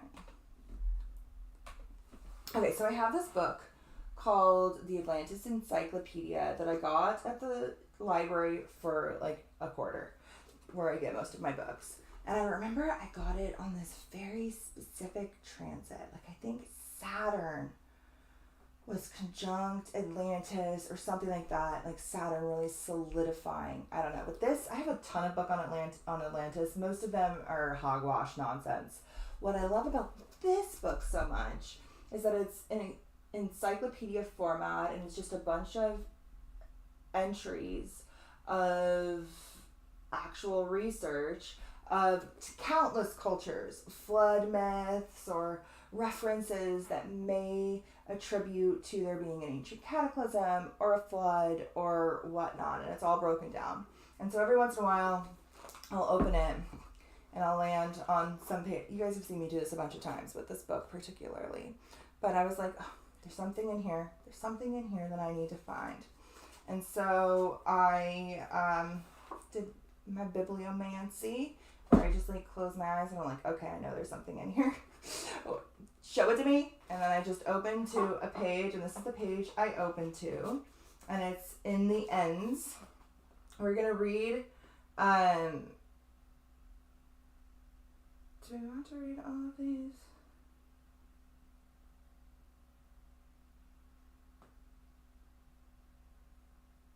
Okay, we're not going to read all of these, although they are all cool. We're just going to read this one, because this is the one that blew my mind, okay? Neith, Neith. It's an Egyptian goddess. I'm sure I'm pronouncing it wrong, but we're going to read the entry on her, which is just so perfect for this Taurus moon, because she is the fertile cow goddess. Okay. Literally represented by Taurus, so we'll get there in a second. So, very ancient and possibly pre-dynastic Egyptian goddess Neith. I don't know. I have no idea. At whose Nile Delta temple in Sais, the history of Atlantis was inscribed on a memorial pillar. She was in fact worshipped as the oldest of all deities. One of her titles was Tehinut, which means of Libya. There was also like a huge cataclysm in Libya, probably a asteroid hit that created all of these like tektite glass, Libyan desert glass. Some people say it was a very ancient atomic explosion, because that's the only thing that can get hot enough to create that type of glass. But it was probably, that's what like the ancient alien dudes say, but it was probably a meteor, a big one. Okay, so one of her titles was of Libya. According to Hamal, it suggests a Western origin. Although Plato only mentioned this goddess in passing, the preservation of Atlantean records at her temple was appropriate in many respects. While never entirely forgotten, her worship over the centuries had declined almost to nothing until it was spectacularly revived during, I'm so bad at Roman numerals, XXVI dynasty. Literally no idea. When this goddess's city was elevated to the capital of Egypt. Pharaohs and Amos were leading a national revival after generations of neglect. To reassert their country's ancient greatness, they reopened and remodeled old temples to restore general respect and enthusiasm for Egyptian heritage. Everything important from the past was resurrected and honored. It was during this cultural house cleaning that the Atlantis story was either installed with prominence at Egypt's most important temple, or dusted off where it had been kept for at least 800 years. Coincidentally, Solon, which is the dude who told Plato about Atlantis, Solon, the Greek legislator on holiday along the Nile, visited this temple. That it is there that he learned the account firsthand from the high priest. Among her numerous godly duties, this goddess was the divine patron of history and prophecy, as indicated by the words inscribed on the wall of her temple, quote, I am all that has been, that is, and that will be. In sacred art, she is symbolized by a cow in the company of 19 stars. These were the Atlantices, or the daughters of Atlas, the 7 daughters of the Pleiades. Another 7, the Hesperides, these both are clusters of 7 stars that are found inside the Taurus constellation. Her cow form was also known as Mehert, which literally means the Great Flood. Like, what the heck? When I opened this to that page and I read that, I was like, are you kidding me? She's a cow. She's associated with the flood. She's associated with history, prophecy, Atlantis, and Taurus all together. And I literally opened to that page. Like, what? All right, we have another book we're going to bibliomancy later, but that's after we get to the cards. Okay, let's go to the chart. I told you guys this one was going to be long. I can't help it. All right, so let me drink some water. All right, so here's a chart of the eclipse, which is exact on, oh my God, you guys should see. You guys should see this dog. Did I share my screen right? Okay, yeah. All right, so the eclipse is exact on October 28th, 2023 at 1:24 p.m. Pacific Daylight Time. Here in LA, you'd have to go ahead and find it for your location. Again, this website, Time and Date, is a great place to figure out the best time to view this eclipse. Now, we aren't going to be able to see it. So, I assume unless you live in like Maine or New York or something, you'll be able to see part of it. But I live over here. I'm not going to be able to see any of it. This is where the eclipse will be seen. Like, literally the Middle East. Like, it's like right in the middle of this eclipse path. Will be like at its fullest, like right over the part of the world that has the most turmoil right now. But this is where you can see the eclipse. This is a animation of like how much the sun will be eclipsed. So the moon will move into Earth's penumbra, which is like the fainter part of its shadow. And that will fully cover the moon, so it will dim it. But the dense part of Earth's shadow, the umbra, this is like the pre-umbra, and this is like the umbra, will only really take a little bite out of the moon. That's its maximum, and then it starts to fade off. So it's only a very partial eclipse. I mean, the moon will be completely covered by Earth's light shadow, but its very dense shadow will only take a little nibbit out of it. I don't know if this is enough to make it red and look like a blood moon. I guess if any of you live over here, I mean, those of you in Australia, there's a bunch of you guys in Australia who might be able to see this and tell me about it. But yeah, we're not going to be able to see it. But if you happen to live over here somewhere, check out this website. This is where you can find the best time to see it. But for us here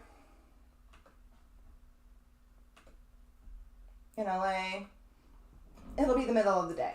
So we're not going to be able to see it. All right. So the moon at the time of this eclipse is at 5 degrees of Taurus. It is conjunct the Earth. It is a couple of degrees away from Jupiter, which is retrograde. It's aligned with those stars of violence and healing. And we got Uranus over here at 21 degrees. All right. We'll get to this here in a second. So, like I've said a million times, the sun and the earth are always opposite each other. So wherever your sun sign is, your earth sign is the exact opposite sign of that. This really is a sign that you have to integrate in order to find grounding, in order to find your footing. We always are working to integrate our opposite sign, right? This is how we find stability. This is how we find balance. So at the time of any full moon, the moon is conjunct the earth from the zodiac's perspective, and in opposition to the sun. And all three of these planets are in alignment. Not perfect alignment because this is a partial eclipse, but in alignment. So the moon is in Taurus, where it is exalted, and it is conjunct the earth in the earth sign of Taurus. This is a very grounded, nurturing, fertile energy. It's also very close to astrology's benefic Jupiter.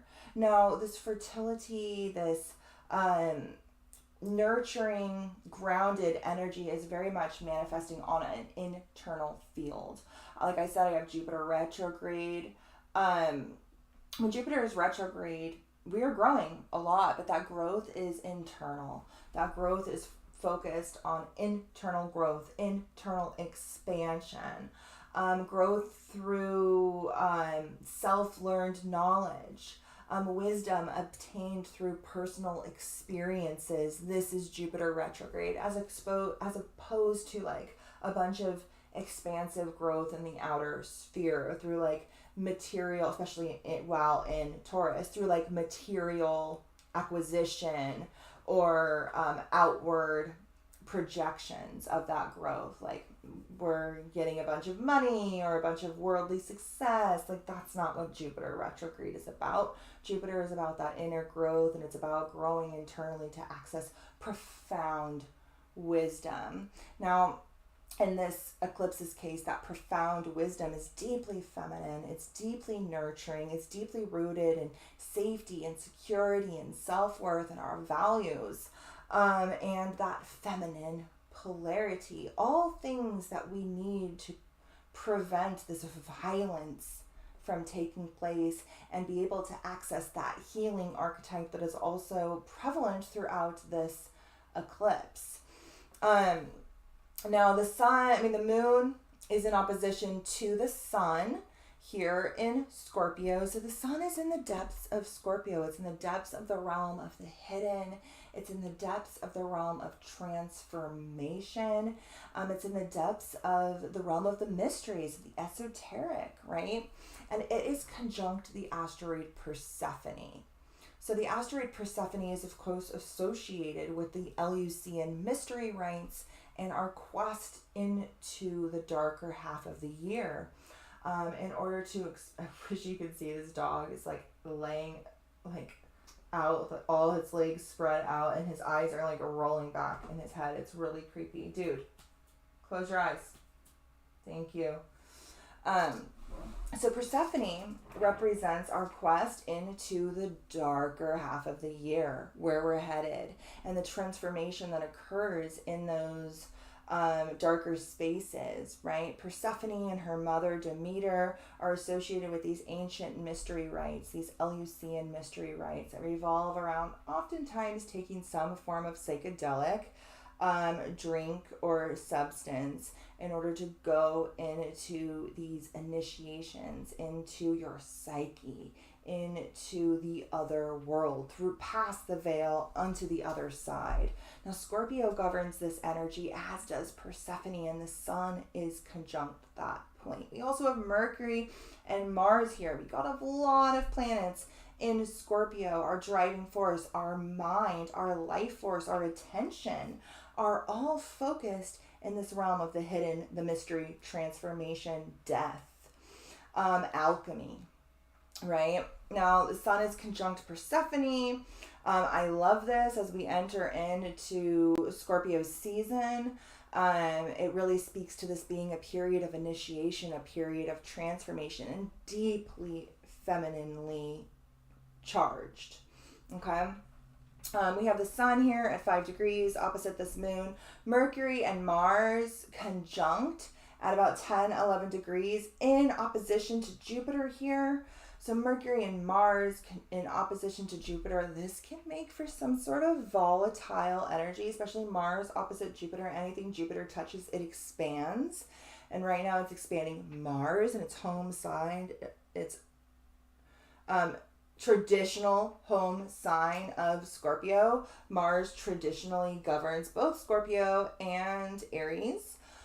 And it's conjunct Mercury, the planet of the mind, the message, communication, information, information coming from the depths of you, and you're really being driven into this realm, into yourself, into the depths of your inner world in order to transform, in order to acquire some sense of like philosophical knowledge or wisdom or growth. Right? Growth of the self that leads us to our higher self. Jupiter is how we grow to fulfill our birthright.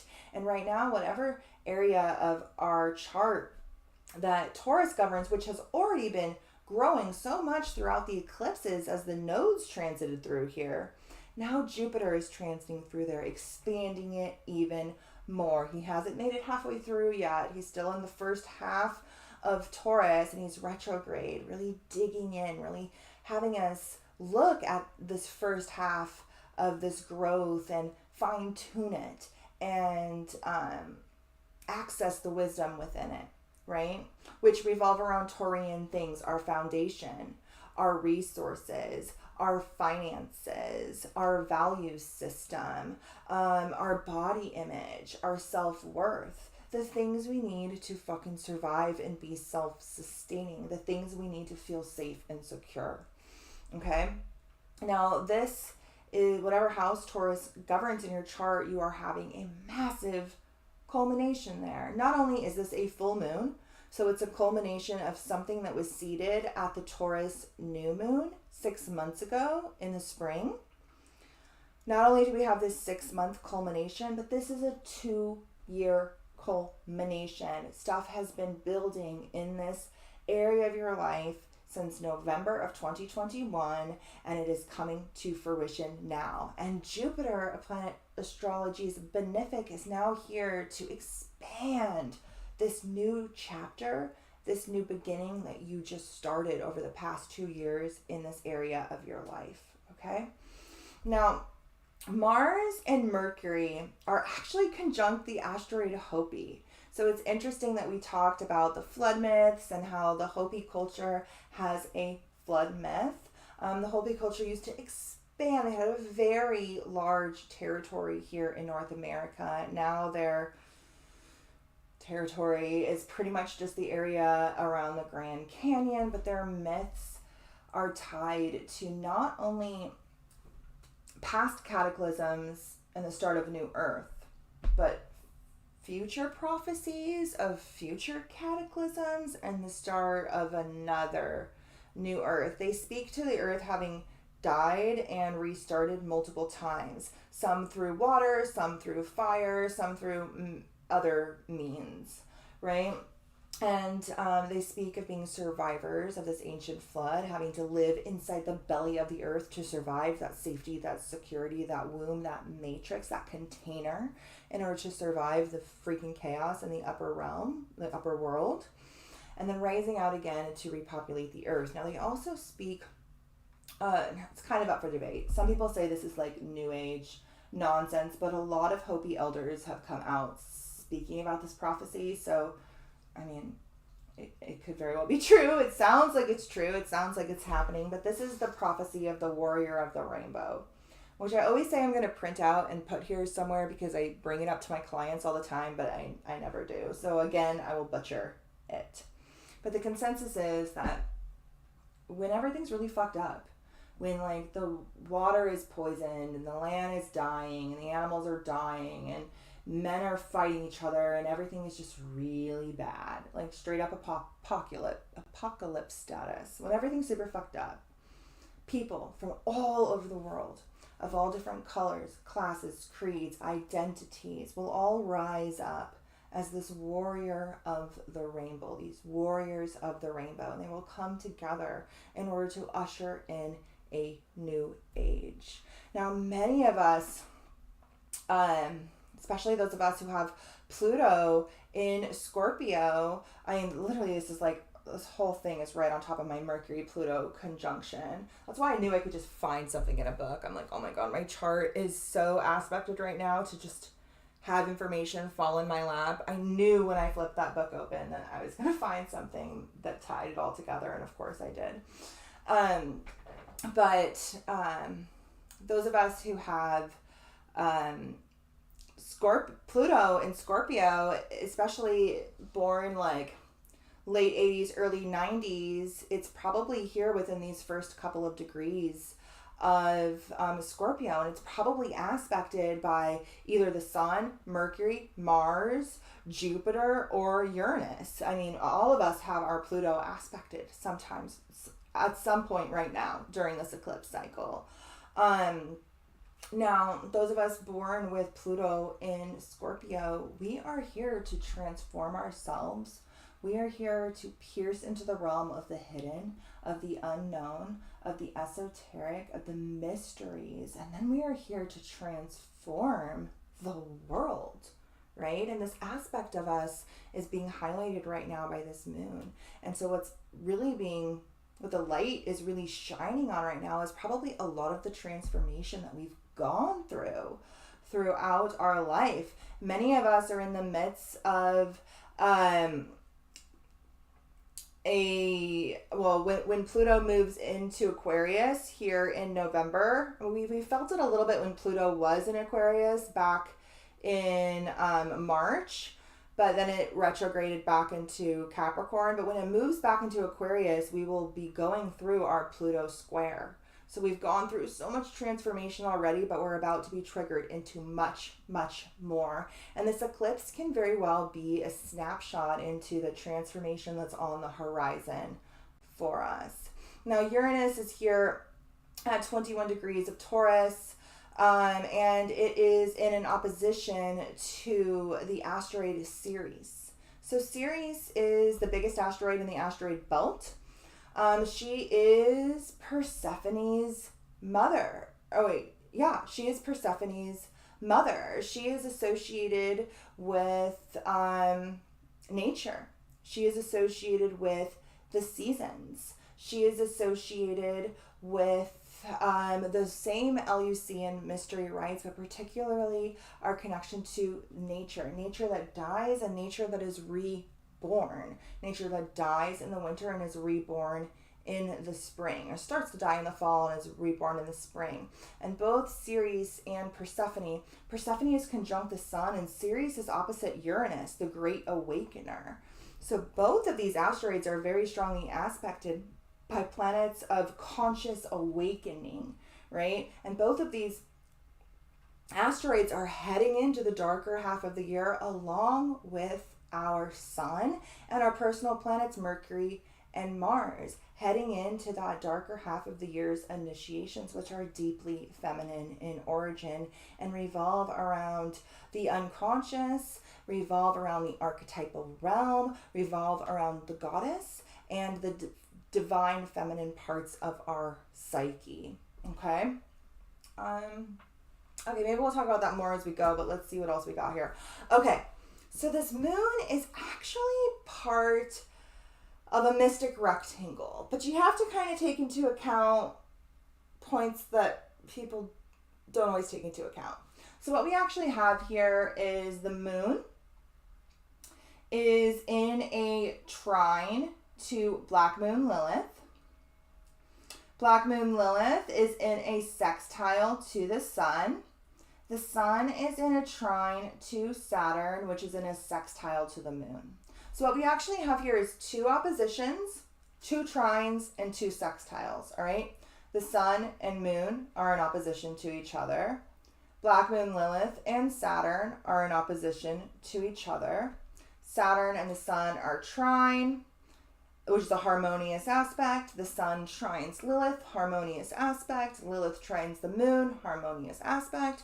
The moon trines Saturn, harmonious aspect.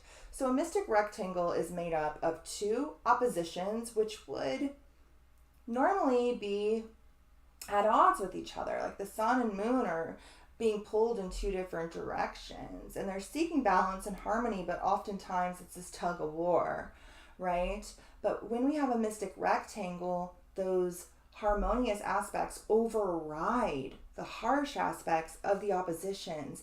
And if we can integrate all of these corners, we can find balance and harmony that we are seeking.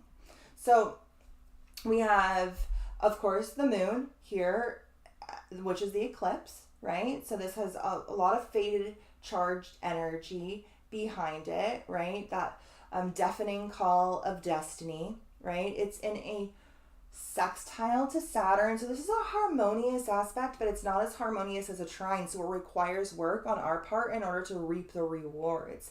In this case, it's Saturn. So this has a lot to do with tests and harsh reality checks.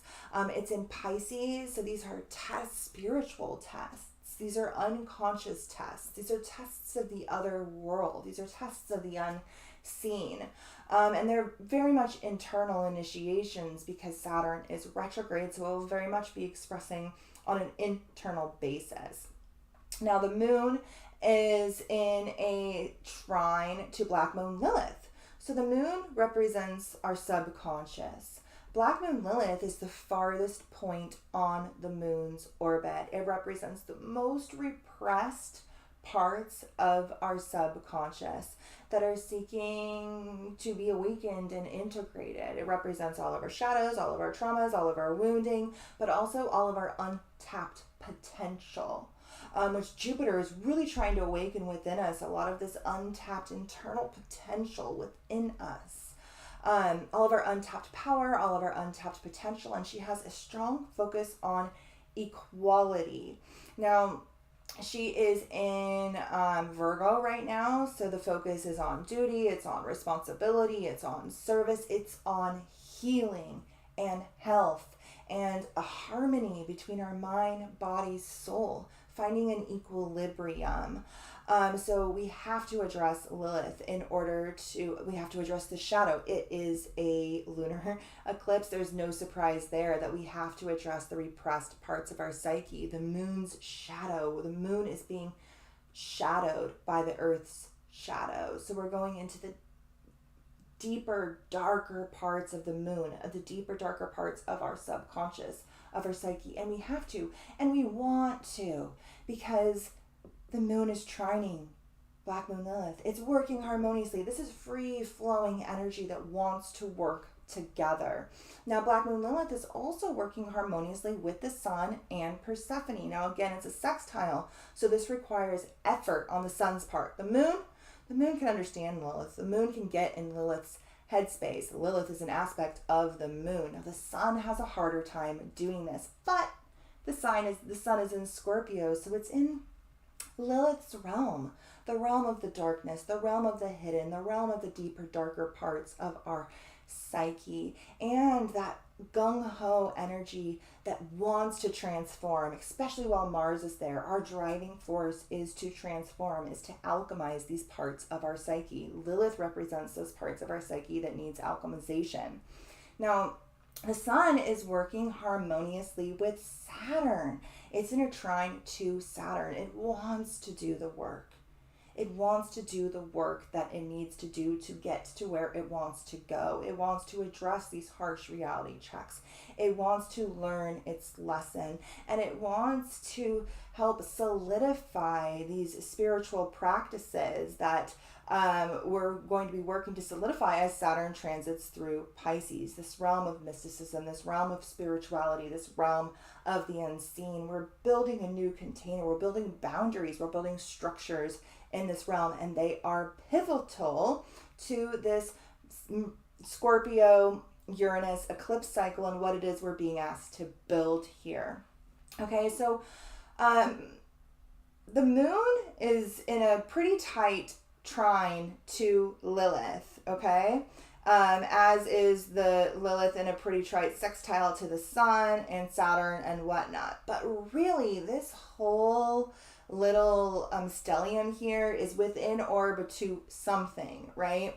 Hecate and Black Moon Lilith are trining the moon. So not only do we have Lilith wanting to work with this eclipse, but we have Hecate, the goddess of magic and witchcraft, the goddess who helps Persephone And Ceres, or Demeter, same person, Persephone's mother, they're the same person.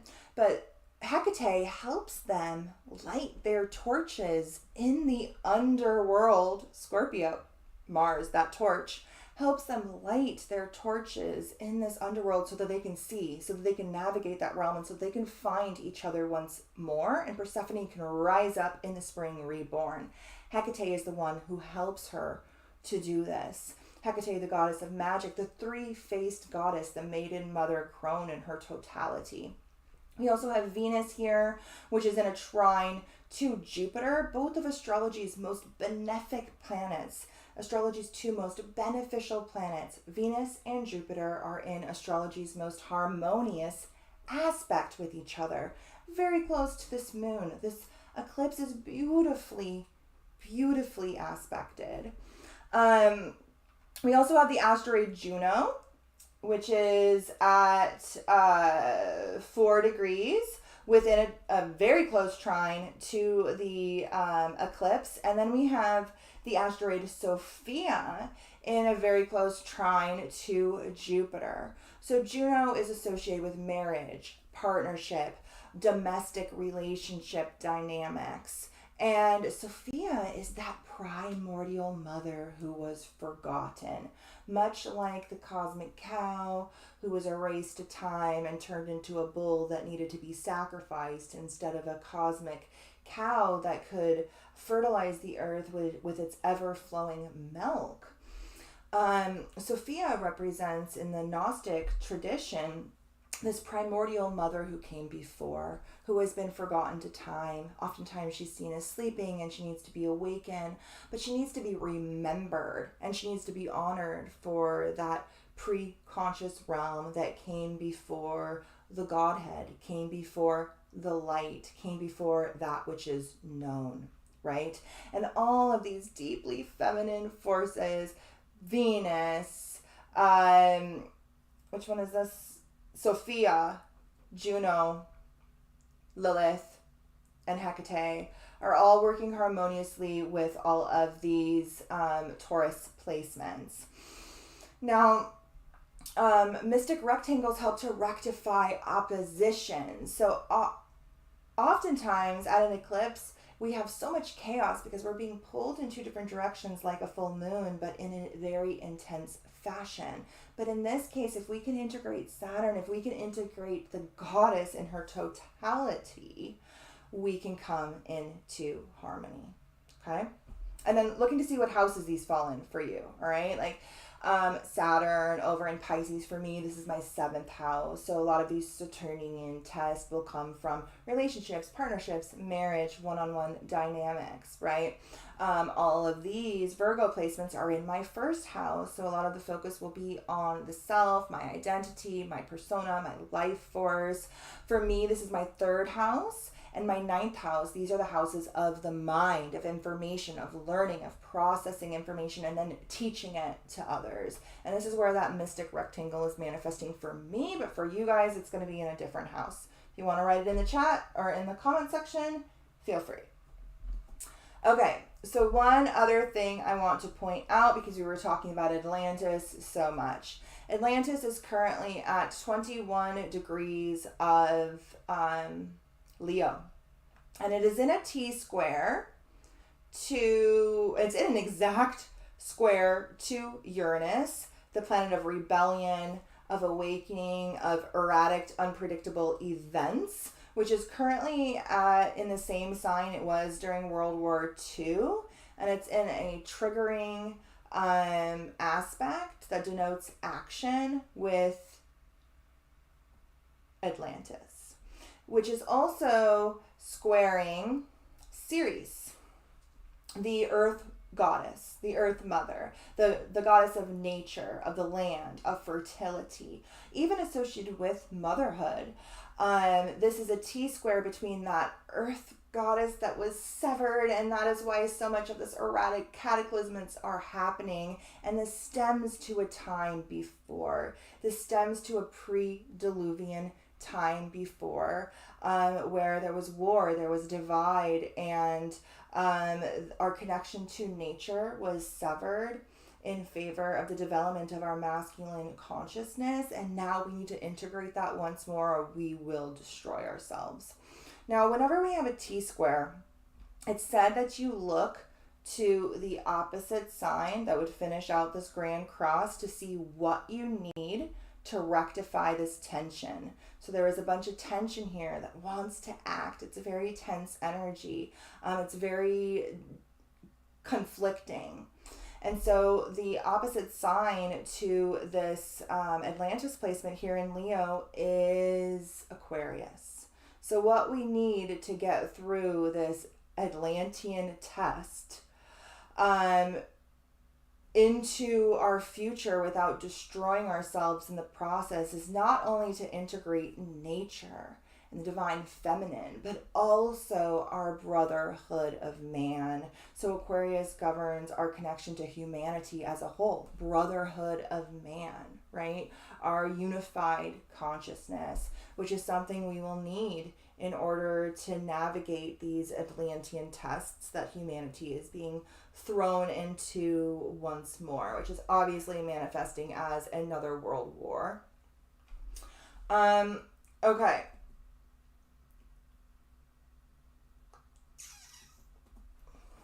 We have the cards, but it's like really late, huh? I feel like it's super late.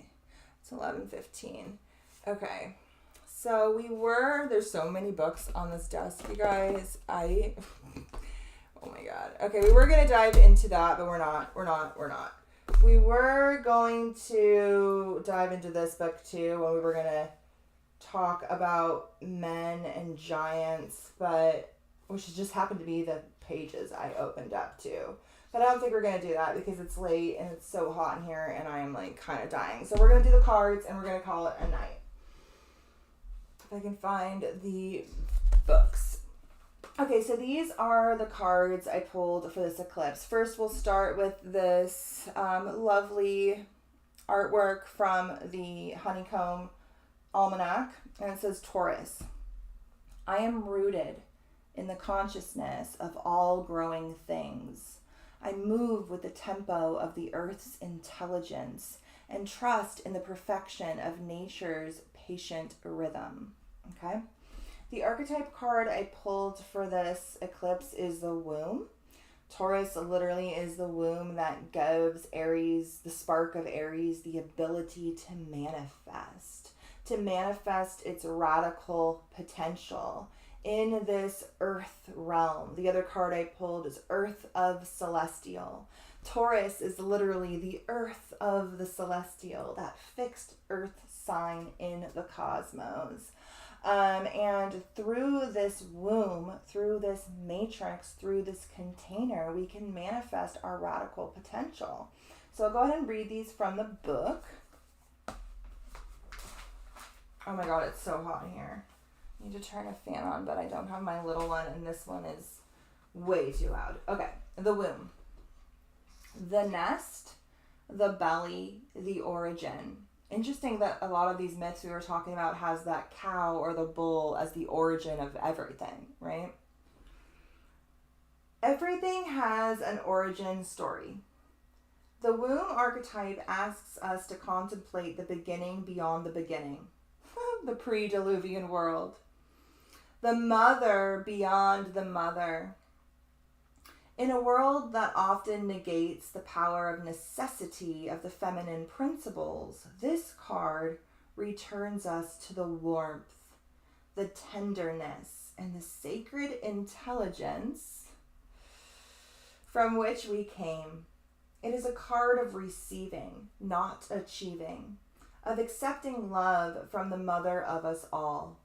She is the life-giving force that forgives and cherishes even the most wounded and desperate soul. No matter how lost you are, the womb awaits your return to help you heal and grow, especially when Jupiter's there.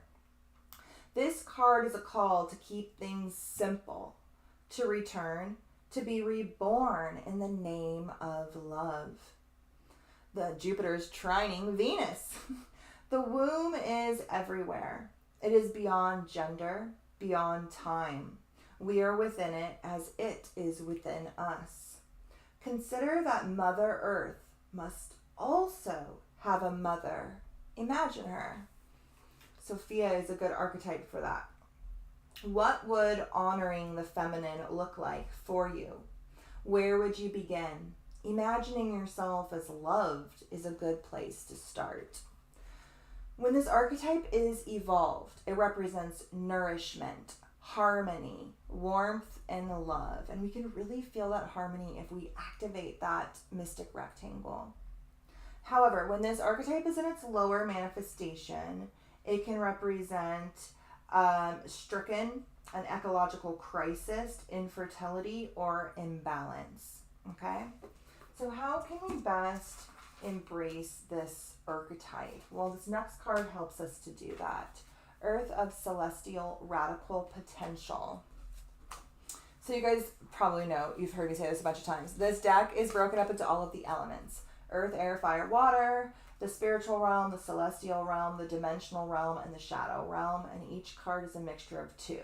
So this is Earth of Celestial, that dense earth material space realm that Taurus governs, but also that mirrored within the celestial sphere, that like ascending earth energy, the radical potential that we can manifest here on earth. And I love how it has all the little stars connected like in a chart, you know? Okay, so Earth of Celestial.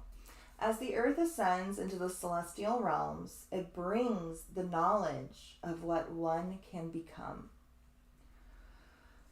Remembrance of what I am all about, conducting myself with the guidance of my life's dream, even if that only means discovering what my life's dream is. This card reminds me that to cultivate a dream, a life, I must first learn to recognize the seed from which it grows. Then to nourish and protect it with my choices so that it can reach fruition. All that I am is made from the dust of stars. Their pollen spread throughout the universe in a great dysphoria of exploration. Within me is this solar potential, the intrinsic value that leads itself to becoming a light onto myself and a star in a sky of others. Inquiry. This is a question to ask yourself.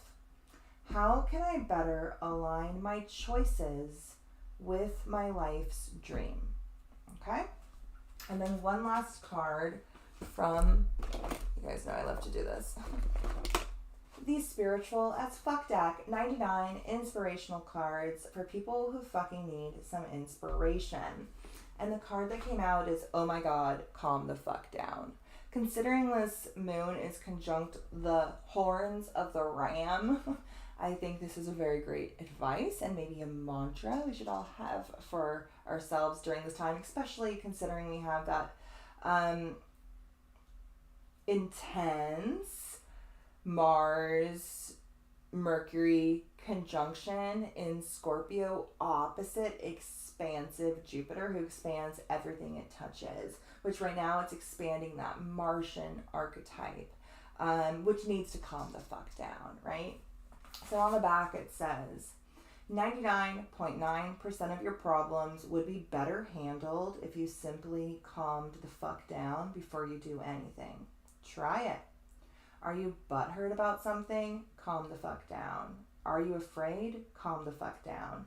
Is the house on fire? Okay, well, get the fuck out of there, call 911, and then calm the fuck down.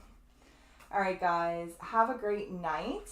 I will see you next month for our next moon videos. And for those of you who are part of the course, I am recording the next leg of the signs. We're going so deep into the signs and houses. It's coming out into multiple videos. But I will be recording that in the next couple of days, so you can expect to see that uploaded into the course. And yeah, I'll see you guys next month. Have a good one. Have a nice eclipse. Again, not anything you really have to do. Pay attention to what it is you're being shown. It aligns with the star of signs. We've got Jupiter, the great benefic there, a mystic rectangle, and it's a North Node eclipse, so it has a lot to do with the culmination of what this new chapter is we've been building over the past 2 years. Okay?